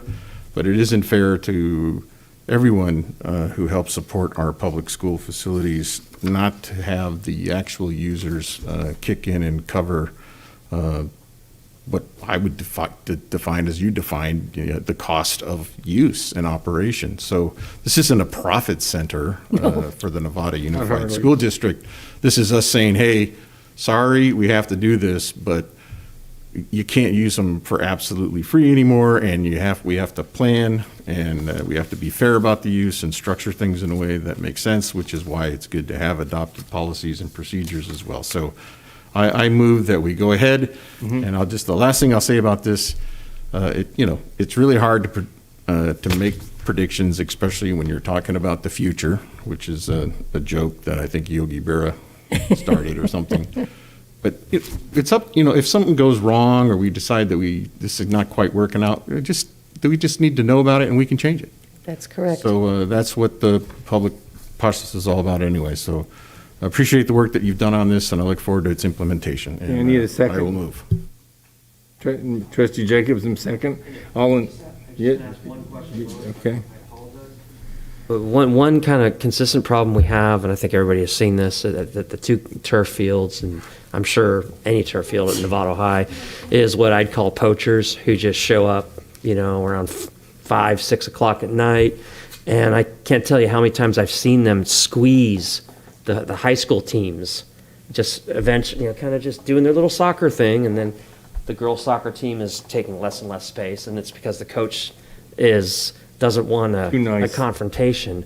So what I would ask is if we could pay more attention to that problem, because it's going to blow up. And I have seen I have seen an AD get in a verbal altercation with kids. It's not their job. Or 19-year-olds, recent graduates, that kind of stuff. And it's a real problem. And it's especially a problem as the days get longer in the spring and the fields get more crowded. And there's also a lot of our own students that are doing it. Like a lot of lacrosse kids show up, grab a net, put it in the end zone, soccer practice is going, they're flinging the ball left and right. Less of a problem now with all the fields, but poaching is a real problem. Okay. And I don't know, it's a security issue. I don't want to have to tell the administration to manage this more, but somebody needs to before someone gets... Well, and certainly we need to hear about it, so I would hope the users would be willing to come forward and say this is happening so we can be aware. Yeah, it's mostly the athletic directors. I think you need to hear it from them. Okay. So. Marie Aguilar? Yeah, just a quick question. I'm just wondering if if Mac Woolard, Executive Director of Facilities, has anything to add before we vote, or do you want to wait? Just if there's anything Okay. that, you don't have to, but I'm just, Okay, we're going to call for the vote. All in favor? 7 in favor, none opposed. We're done. Okay, and that's item Thank you. E, A, B, and C all together. Item F, Lois, you're still on the. This one's even more exciting, let me tell you. Yeah. be So still you're on. seeing this because apparently it's not been a policy before, so this is the first reading. And it's integrated waste management. And Yes. it's actually it's near and dear to my heart when it comes to recycling and, or the composting. And there's a recent law on composting. So we will be working, Tony Albini and myself will be working with possibly a new garbage company. We're still working that out. Oh, the face. It's surprising. Yeah. Did the old one leave? No, but we're exploring our options. So nothing's settled yet, but with either one, we will work to make sure that we have the right program for both recycling and composting. We're now required, if we produce a certain amount of natural compost, meaning food waste, that we're required to separate it from garbage and compost it. And with our cafeterias, we certainly produce the required amount. Okay. So any questions for item F? Trustee Nell? Yeah, I'm all for composting and recycling as much as possible, but I was just wondering how much the state had given us in the form of resources to cover this That's new funny. mandate. That's almost as funny as your prediction joke. Yes, I know. So, again, people, we need to be responsible. We need to be conscientious of what we're doing, and I'm sure we'll do a good job at it. But this is a operational expense. Yes, and we just have to that we are figure going to out- have to accept that we will have nothing to really to do. Can we sell our compost? Is that Possibly. okay? Yeah, so we need a first reading move for a second reading? That's what I need. Do you have a motion? Was that a motion? I can make a motion. Okay, so why don't you offer your comment first? second. Trustee Okay, Gasson? so she's, Maria. Trustee Aguilar, you have a comment? No, I was She just going to seconded. second. Can you have a comment? Offer, yeah. You- So So I you was- made a motion and she did a She second? did. And We now you're slipped going to that make in, a and now I'm comment? going to make my comment. Okay. Hamilton has an amazing, their recycling, good. their lunch thing. I went and looked at it because we had been trying for years at PV to do it, and I wanted to see success. So hopefully they've still. And who manages that? I don't know, Stephen took me around. In fact, I don't remember who was with me. There was a couple people. They have a whole system. Their whole school Okay. knows how to do it. The kids know where to put their stuff, because I That's got to great. tell you, it is really hard, no matter how many times you tell a kid on where they're supposed to put their food after lunch. But that might be a starting point Okay, in terms thank you. of trying to implement That's great. something school-wide. So to be clear, it's coming back on consent at a second reading? Is that the motion, to be clear? Okay. Thank you. Yes, okay. I need all in favor. We have a motion and a second. All in favor, 7-0. Okay, I think we're down to Mr. Woolard. I think, Louise, you get to get off the soapbox. Mr. Woolard, sir, you have 2 items. Well, if I can remember the password, I can unlock. That's, well, come on. It's late. 9 o'clock. To the rescue, Ellen. Somebody who actually is, yeah, that's right. So, Mike, there's a lesson here somewhere. Oh, they used to have the password up here. Yeah, it is. Did we change it? No. There it is. Sorry. No apologies necessary.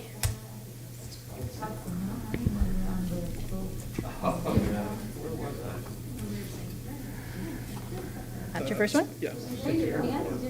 And you use this little guy down here. Holy mackerel. Guy. Not up there. Thank you. Good evening. If you thought the passing of regulations was exciting, this is going to be keeping you on the edge of your seats. Do we have? As always, Mike. Yeah, I'll tell you. So good evening, everyone. Just here to present the schematic design for the work we're going to be doing at the San Jose Middle School campus this summer.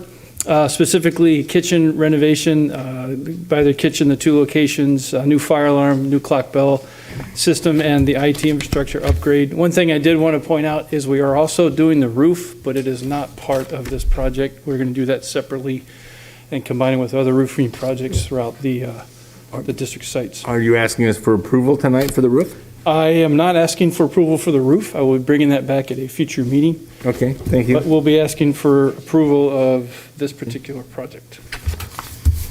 Per usual, give you some generic information on the project, little pictures on the site, and of course the cost estimate and the schedule, and then asking approval of all that, and of course answer any questions that y'all might have. Again, this is a little bit different than Sinaloa. It's 2 existing kitchen spaces that we're not going to completely modernize. We're just going to renovate. And when you see the pictures, you'll know why. Pretty old, probably parts are original.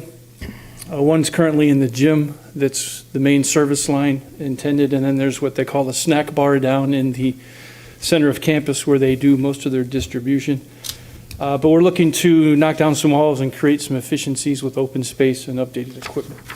Also, much like Sinaloa, a new fire alarm system that's to the district standard, and then update the clock bell system with new speakers in the classrooms, and then a more modern software application for managing the bell system instead of the telephone with the dialing and the codes. It's an app or software program on your computer. It's a lot easier to manage and change. And of course, this is the last summer of our IT infrastructure upgrade. So we'll be running fiber to all the classroom buildings, and then new lines to each classroom itself. And along with this would be the classroom toolkit for each classroom.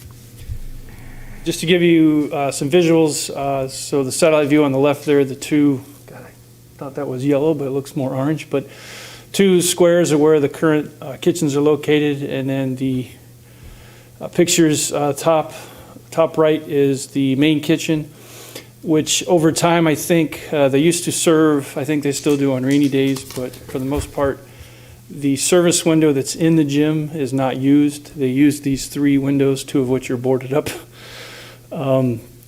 is where they serve a small portion of the students, and it turns out now that probably 75% of the students get their lunch from the bottom right picture, which is the snack bar. And I think those 2, I think they're fly fans, but I think they're rusted in place, are original. But that's the 2 locations we're going to work on, and here's some more pictures. The left side is that upper kitchen. The equipment's not too bad, but you can see the space is kind of tight. The bottom there to the right with the fans employee, they were getting ready to serve lunch. This is where all the prep food, the food is delivered, stored and prepped, and then it is carted down, and that's the picture of, it looks like one of the cover of the Beatles album, the Lonely Road there. That's the path they have to take every day with all the carts down a sloped sidewalk to that lower area, and then to the right is the snack bar area. The inside, you can see those same windows, and they do use all 4 windows to distribute the meals. And you can see by the number of bags in there that they serve quite a bit out there. And just want to show you what they're currently using as a refrigerator. I don't know if somebody donated the vitamin water cooler, but that's kind of not what we want to use. So we're going to knock down some walls and really open that up to make it a lot more efficient, with the idea to serve meals faster and more efficiently. On to the cost estimate, the most important part of the project. Again, with previous board approvals of the kitchen update at $1.5 million, and then you had $500,000 allocated to the fire alarm clock bell system. And if you throw in the IT upgrade portion already approved under that $12.9 million district-wide project, we currently are at about a $2.4 million budget estimate for this, and we're going to go ahead and round it up and recommend $2.405 million for this particular project. And schedule-wise, most of this will occur and take place over the summer, and I think the latter part of the kitchen will bleed into just the beginning part of, or the end of August. So it might be a week or two into the start of the school year, but it'll be up and running and shouldn't impact operations.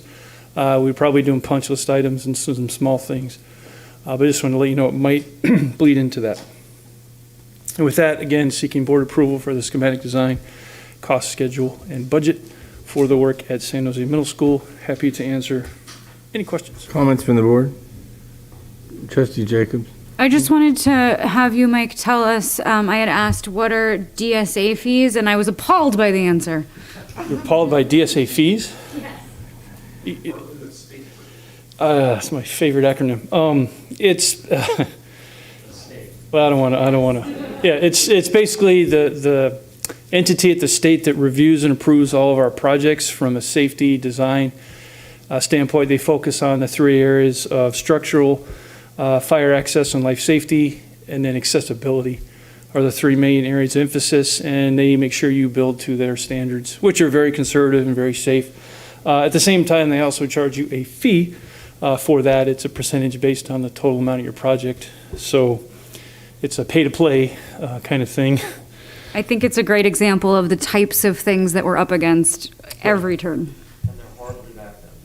Yeah, this is actually COVID. It got a little shorter when everybody's at home, and then that was over, and now we're back to extended lengths of time, which is why we're, as you notice, starting a little bit earlier and getting some of these to you for approval, which, okay. Good times. Other questions? I have one. So you've itemized the kitchen area, the gym, and the snack bar as modernization, and you did fire alarm, which is life safety, clock bell system, and IT infrastructure. Are those communication systems included in the 2.4 million? Correct. Okay, thank you, sir. Other questions? If not, I need a motion to approve. Well, I'll move that we proceed with the schematic design. Okay. Second. Greg Mack first, Trustee Nell second. All in favor?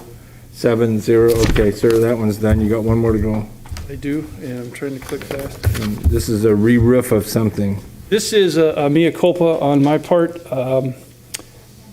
Back in December of 2019, the board approved that allocation for $44 million for our deferred maintenance, which is based on a lot of projects at every site.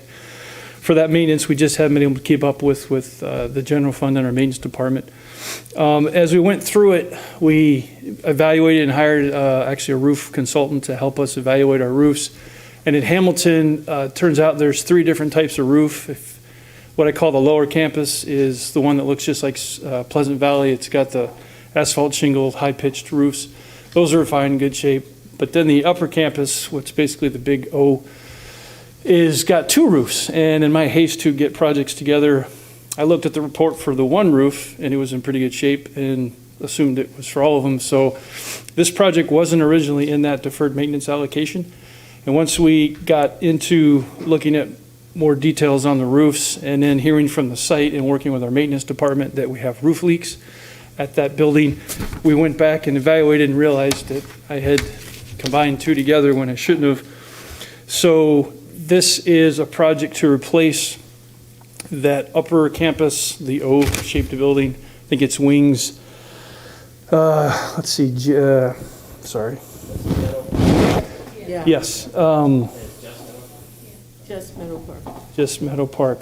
Actually, it's the wrong. There's really three sections of It is. There's the admin and the gym. It's wings. I guess if you know the map, site map, it's wings F, G, H, and J. Kind of where the library is. Next to the. If you're looking at the gym off of Nave Road, it's to the right. Anyway, it's about 31,000 square feet of roof that we need to replace. Again, those upper, I call it the upper campus. And this includes dry rot repair. It also includes, I'll show you in a picture in a second, that part of this campus had air conditioning already, and they have individual rooftop units, condensing units on the roof. So it's replacing those things plus the flashing that goes to those as well, which we think are a source of some of the leaks. And also we're evaluating the gutters and downspouts and replacing as needed to do a complete upgrade on those.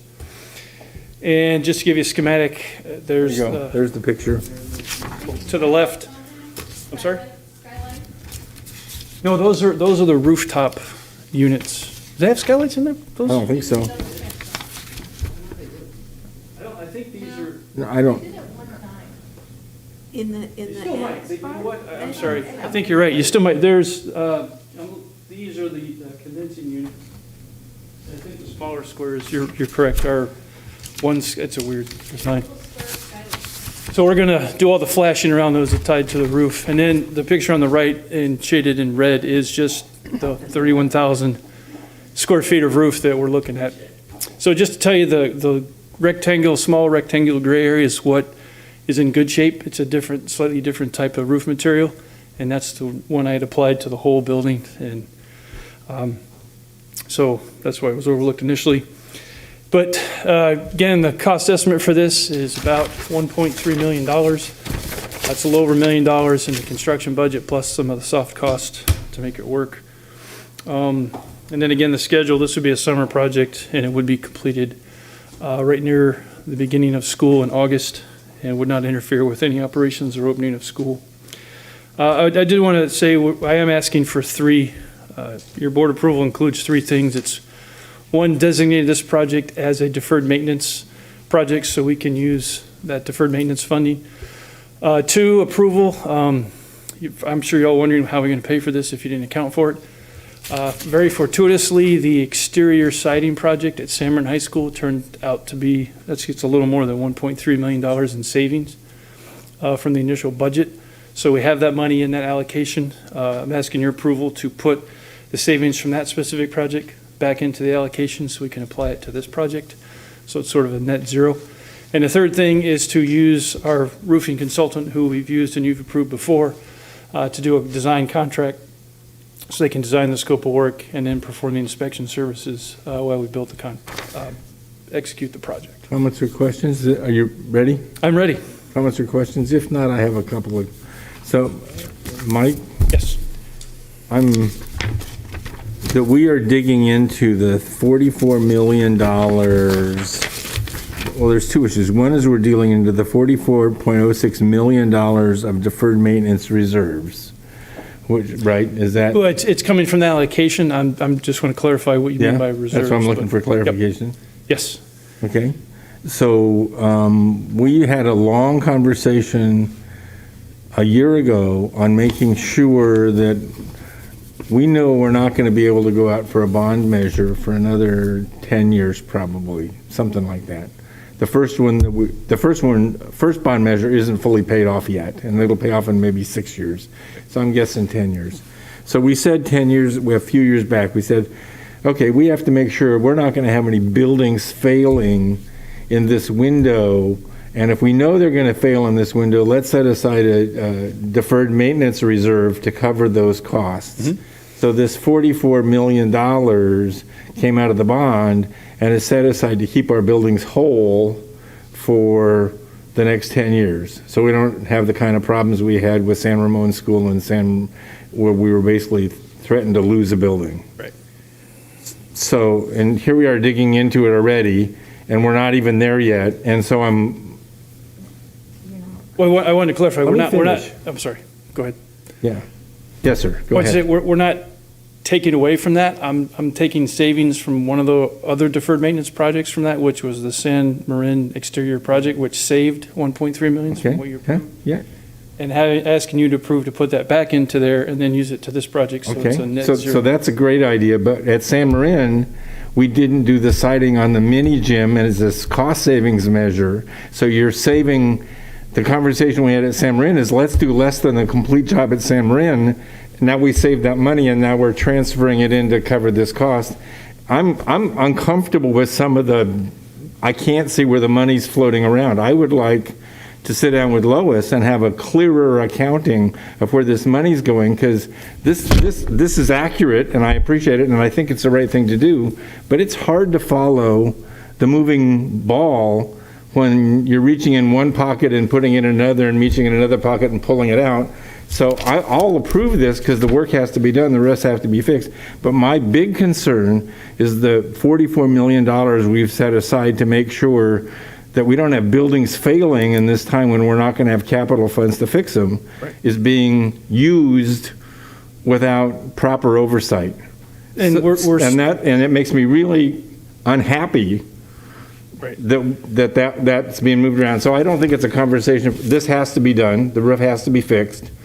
But this is my concern. A year ago, my concern was that we didn't have the money set aside to keep our buildings functional during the time when we won't be able to get capital funds. So there's my 2 cents. If I could, just Yep, to clarify, you're welcome. the mini gym at San Marin, we didn't pull it out for a cost savings measure. We pulled it out because we couldn't physically do it. It didn't meet the tolerances for stucco, and the only way to do it right would be to tear it down and rebuild it. So that's why we just painted it. Yeah, we had that conversation, but we did less than what we planned for that community. We did, which helped And we to did some of the less savings. for that campus on the fields than what we planned for that community. They don't have a second field. We're saving money other places, and it's the bookkeeping part that's starting to drive me crazy. Right. Not you've made intelligent decisions to effectively use the funds. So that's the conversation I would like to open up and have with, Absolutely. Not at 9 o'clock at night in a public meeting, but I would like to. But I just want to make sure, again, however you want to frame it, it's a net zero impact to that approved 44 million. We're taking got that. savings from another to apply to this so that we don't have to go dig in and take away from another. Yeah, and Nope, I completely understand, and So we'll give it.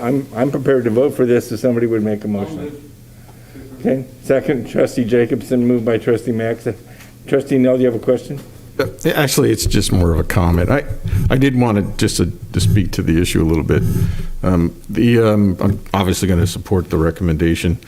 The circumstances around this are what I would define as understandable. I agree with Trustee Miller. This is unhappy. Everybody's, who wants to, they find out you got to fix your roof. I mean, that makes you unhappy. So, but I think it's, and also it's important to point out that we all, including, that we all want to make sure that we keep our facilities in proper order, et cetera. And we did have the set aside, et cetera. In this particular case, I think it's just understandable. I think Mike was new to the district. He didn't have a lot of long-term institutional knowledge. And I see how something like this could happen. That's why I'm basically just saying it's too bad, but we got to fix this roof. And I would say there's probably no better expert on our facilities 3 years later, than this guy. And it makes me a little bit nervous, getting where we are with the reserve and contingency balance, et cetera. So, I'm just going along with all that. But I think that overall, we've got to do it. And I think that we've got the right team on the project. And so I'll support the recommendation. We need a motion. Well, I'll move if it hasn't already been. Already moved. Yeah. Gregor, and we got a second by Trustee Jacobson. So now we just need to vote. All in favor? 7 trustees in favor. Sir, thank you for the explanation of how this is moving around and Thank you all very fixing much. the roof. We have one more item, which is student enrollment and staffing update. Frankovich, see, everybody's being proud of how they can. Oh, you've been master. I don't know whoever thought that it was a German name earlier tonight. It's way off base. It's Croatian. Highlight of the meeting. It's Croatian, right? And I guess I have to say, you must have saved the best for last, because here we are, it's 9:22. Sorry, Mike, not anymore. Okay. And you had asked for a staffing enrollment report for 21-22 school year. And typically this is done on the 10-day count after the first 10 days of school. But after the first 10 days of school, it kind of came and went. So now we decided that this year we're going to call it the month 2 report as opposed to the 10-day report.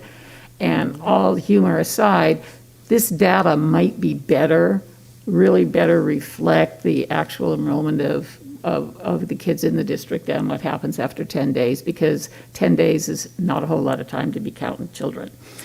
So I think it speaks pretty much for itself. 2019, 2020, you had 55 kids. Then the pandemic came upon us and you lost 350 students. Lois, if the math's not right, because I'm calculating it here, let me know.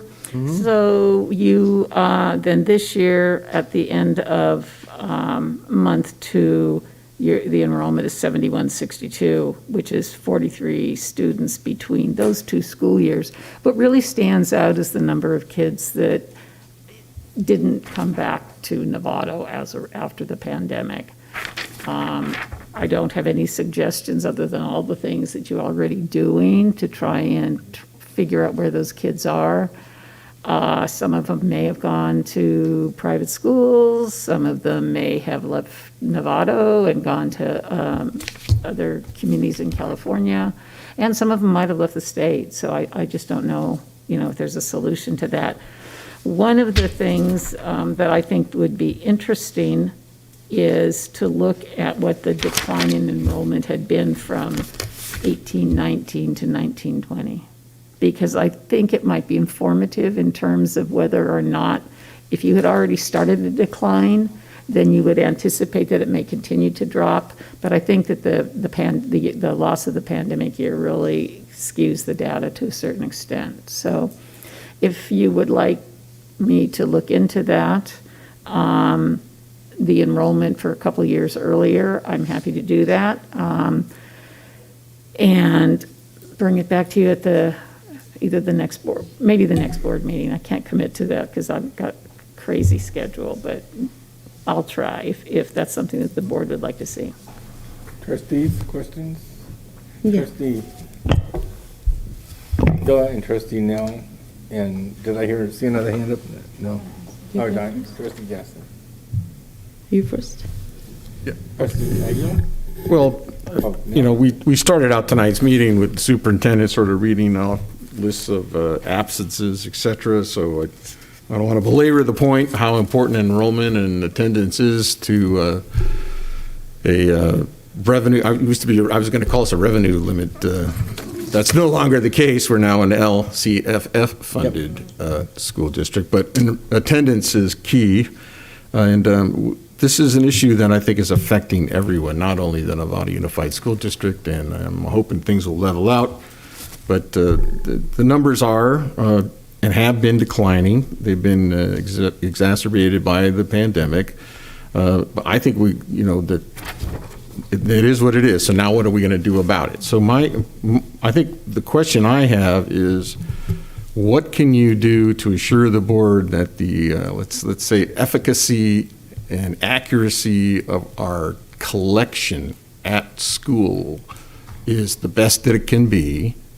And then on top of that, how proactive are we at informing parents about absences and the effect that absences have on their child's education, and that what qualifies for an excused absent and non-excused absent? I'm not trying to load a lot of work on classified staff, for example, or anyone else, but this is very important. So if you could come back and let us know, hey, yeah, we went out, we spoke, we checked that, we made sure the software is working, and we're as active as possible. We had a good set of administrators here tonight who I think are probably aware of the issue as well. But those absentee numbers are extraordinary, and they're likely extraordinary because of the pandemic.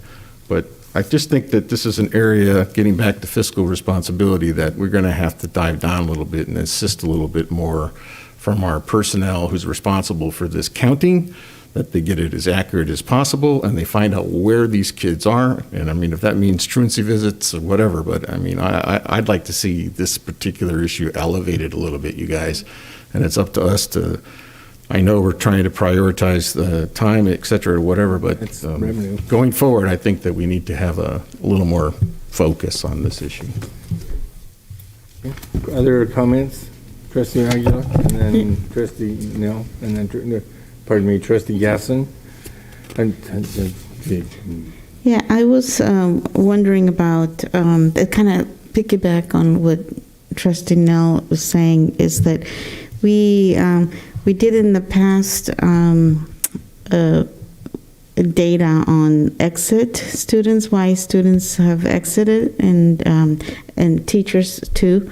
But so I'm kind of interested in remind me, I can't remember when was the last time we did that exit survey and the reasons why they've left. I know there's a lot of reasons. I already know off the top of my head a few, but I'm just, I think it would be helpful to have that data back to us and just see where they're going and why they left. I just remember when she said that Leslie has that data and we can bring it back to you.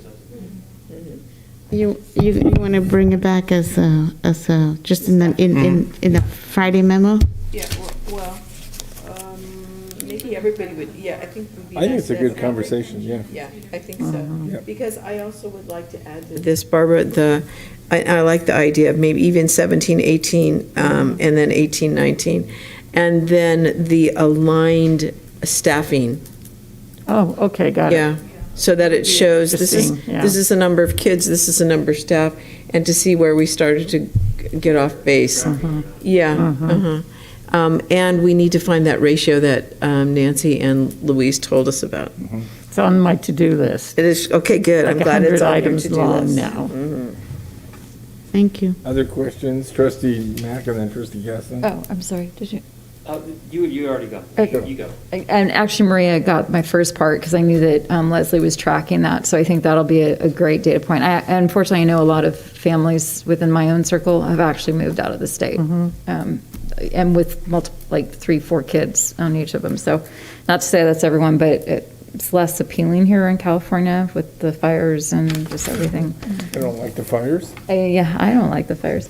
The one thing also I just wanted to make mention is I think and I was pushing this a couple times I was talking with Dr. Derby because, having kids in schools, it's really hard with the attendance because like the first 10 days I kept going, but how many, and she goes, it's how many kids behinds are in those seats. That's what we're counting, not who's enrolled. And I think that distinction for the community is that there is a difference between, we know that, Joe is here, but he's not here for 10 days or whatever, that there is that difference. And so I think that for me, what helps is actually knowing how many kids are at least, they may not be here 10 days in a row, but they're at least have a spot in our schools. So that is helpful, but also the acknowledgement and what I've said.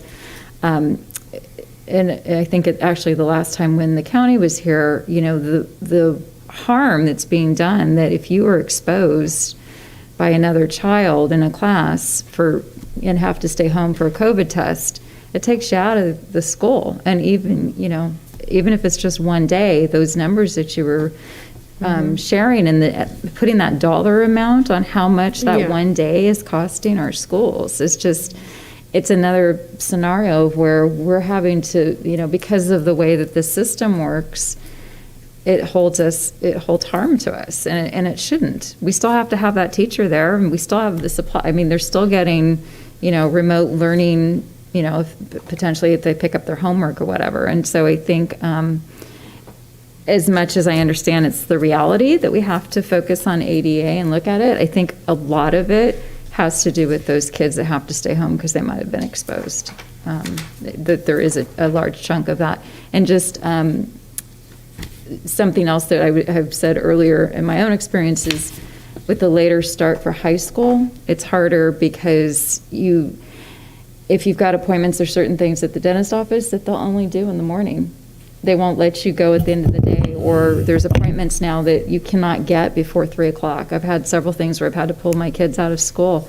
They used to be in school all the time, but all of these things are kind of contributing to the problem. So awareness, I think, is important for parents as much as they can to at least have the kid there in the morning. But it's all working against us, unfortunately. Other comments? Trustee Mack? So just more of a question by Dr. Derby here. So the 7162, the last row here, that is gross of the 300 some odd per week that are just out. So in the end, we're really getting 6,800, something like that. Right. Okay. And I'd like to echo Trustee Nell's point and Trustee Gasson's point about how we need to really understand, and I know you're saying that, but I'm here to say, let's do it. So let's get into that 320, whatever that number is. Let's look at it day to day. Let's look for the repeat people that are in there for 3 weeks on end. Great. And let's send out the truant officer, whatever we got to do to understand what it takes. And my other question is, if they're out because they were exposed to COVID and they're doing their bit where they have to stay away for a while. And the word escaping me. I'm sorry. Quarantine. We don't get ADA. No, we don't, but people can request a 3-day, if it's up to 3 days now. It used to be 5. Okay. And now it's 3, so parents can request. Oh, for quarantine, it's 1. Oh, and that's great, but you have to quarantine for 10 days. So that's nice to know. Yeah. And then do an independent study, yeah. Fantastic. Yeah. Okay. So we need to resurrect all of any legislation that's come through, everything we could possibly do to try to correct this. Yes, basically resurrect all the attendance maximization plans we've had in the past. Mhm. And let's bring in what Trustee Gasson was saying about reminding parents, listen, if you're doing appointments, do in the afternoon. Get the kid in the butt. Get that butt in the seat in the morning. And then go to your appointments. So, okay, thank you. Trustee No. Hope you will indulge me a little bit here, but when Trustee Gasson mentioned how hard it is to get to school because we all have to start at the same time, I just wanted to remind you and the community that it was our benevolent leadership in Sacramento who decided to take local control away from our start times and force this similar start time on the entire state. I think it's one of these things where good intentions have gone awry and we're all stuck on the freeway and we can't get, if we have kids in different schools, how do we get them there, et cetera. So just sorry I couldn't let that go by. Can I just ask Derek? Sure.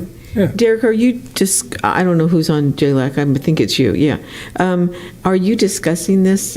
Because it's a huge problem for our families, for our kids, for our schedules, and for the course offerings and where we have to offer them, and going to school. Novato High, one day, I don't know, it's like almost 4 o'clock, is it?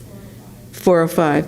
And so that raise havoc with the sports teams and when we're practicing. So are they talking about challenging it? No, this is something we felt like we fought successfully for years, but there was persistent progressive ideology behind the health of students and getting more sleep. I'm literally citing the number one reason was that they felt like kids would get more sleep if they went to school later, and it took into account traffic snarls and having kids all that just didn't happen. But we tried as much as possible. But now that it's been implemented, maybe the citizens will assemble and let their leaders and let their representatives know that it's not working out so well, and that we'd like a little more leeway and discretion in it, because we are not the only ones complaining about this, and I really can't. I'll just say that we tried very, very hard, and we were successful for a while, but in the end, it was a trailer bill success, which is the code word for a deal done at the last minute as part of the budget reconciliation. Other comments? Trustee Jacobson? This might be so ridiculous, or a foregone conclusion, but do you think when you meet with the principals, you could ask them to message this in their weeklies to their families? Yeah. Like consistently? And absolutely. Also, I don't know if this is something that our staff has time for, but if someone spent a couple hours and just called around to all the dentists and doctors that did pediatric work and said, hey, could you try and schedule appointments after 10:30? Then we're getting them in the count and they can still go have their appointment. Can I just correct that? Please. As long as they come back any point in the day, we get ADA for it. It doesn't have to be in the morning. That's not what I've asked. So if that's changed, then If that's true, if it's, what you're saying is true, they are not doing attendance correctly at school. So we will look into that. Which campus? Please. If they show up at any time during the day, it needs to be counted. it's always been told to me if they're not there by the time that they take attendance. This was more at the elementary site. I don't know. I've been told that pulling my kids out affects the attendance. So I think we just need to have clarity and actually for the parents as well. Because like I said, I do try to make that effort, but there's sometimes when I can't. So for what it's worth, that sounds to me like an operational issue, that the people who take attendance don't want to take attendance after the morning. They don't want to deal with someone coming in later and counting them. Can we hear from Mr. That's Harris? Fix. Sorry.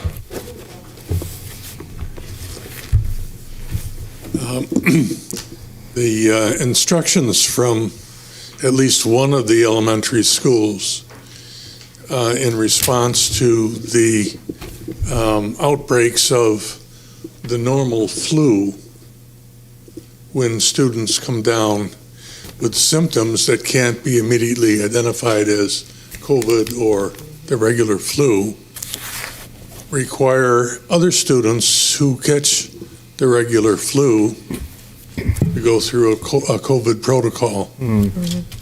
My suspicion is, from looking for the last month and a half or so at the attendance versus enrollment data, is that the difference between the 98% and the 96%, and now, based on the information that Dr. Derby shared with us, probably more like 91% or something in that range.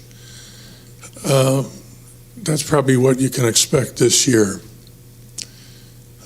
unless the medical community and the public health community change their advisements for your operation.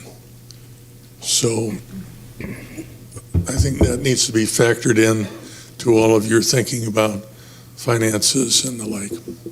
Thank you, sir. Other comments? I will share that having the rapid test on site has been helpful in this. My daughter was sick. The school office person said, come grab one. We did it. She was back the next day. That's Great. wonderful. Yeah, that's great. Wonderful. Other comments? If not, this is the last item. We are done for this evening. Barbara, do you have any other comments you want to offer? You're done? Oh, no, I'm done. She's done. Okay, so we are adjourned. Thank you very much.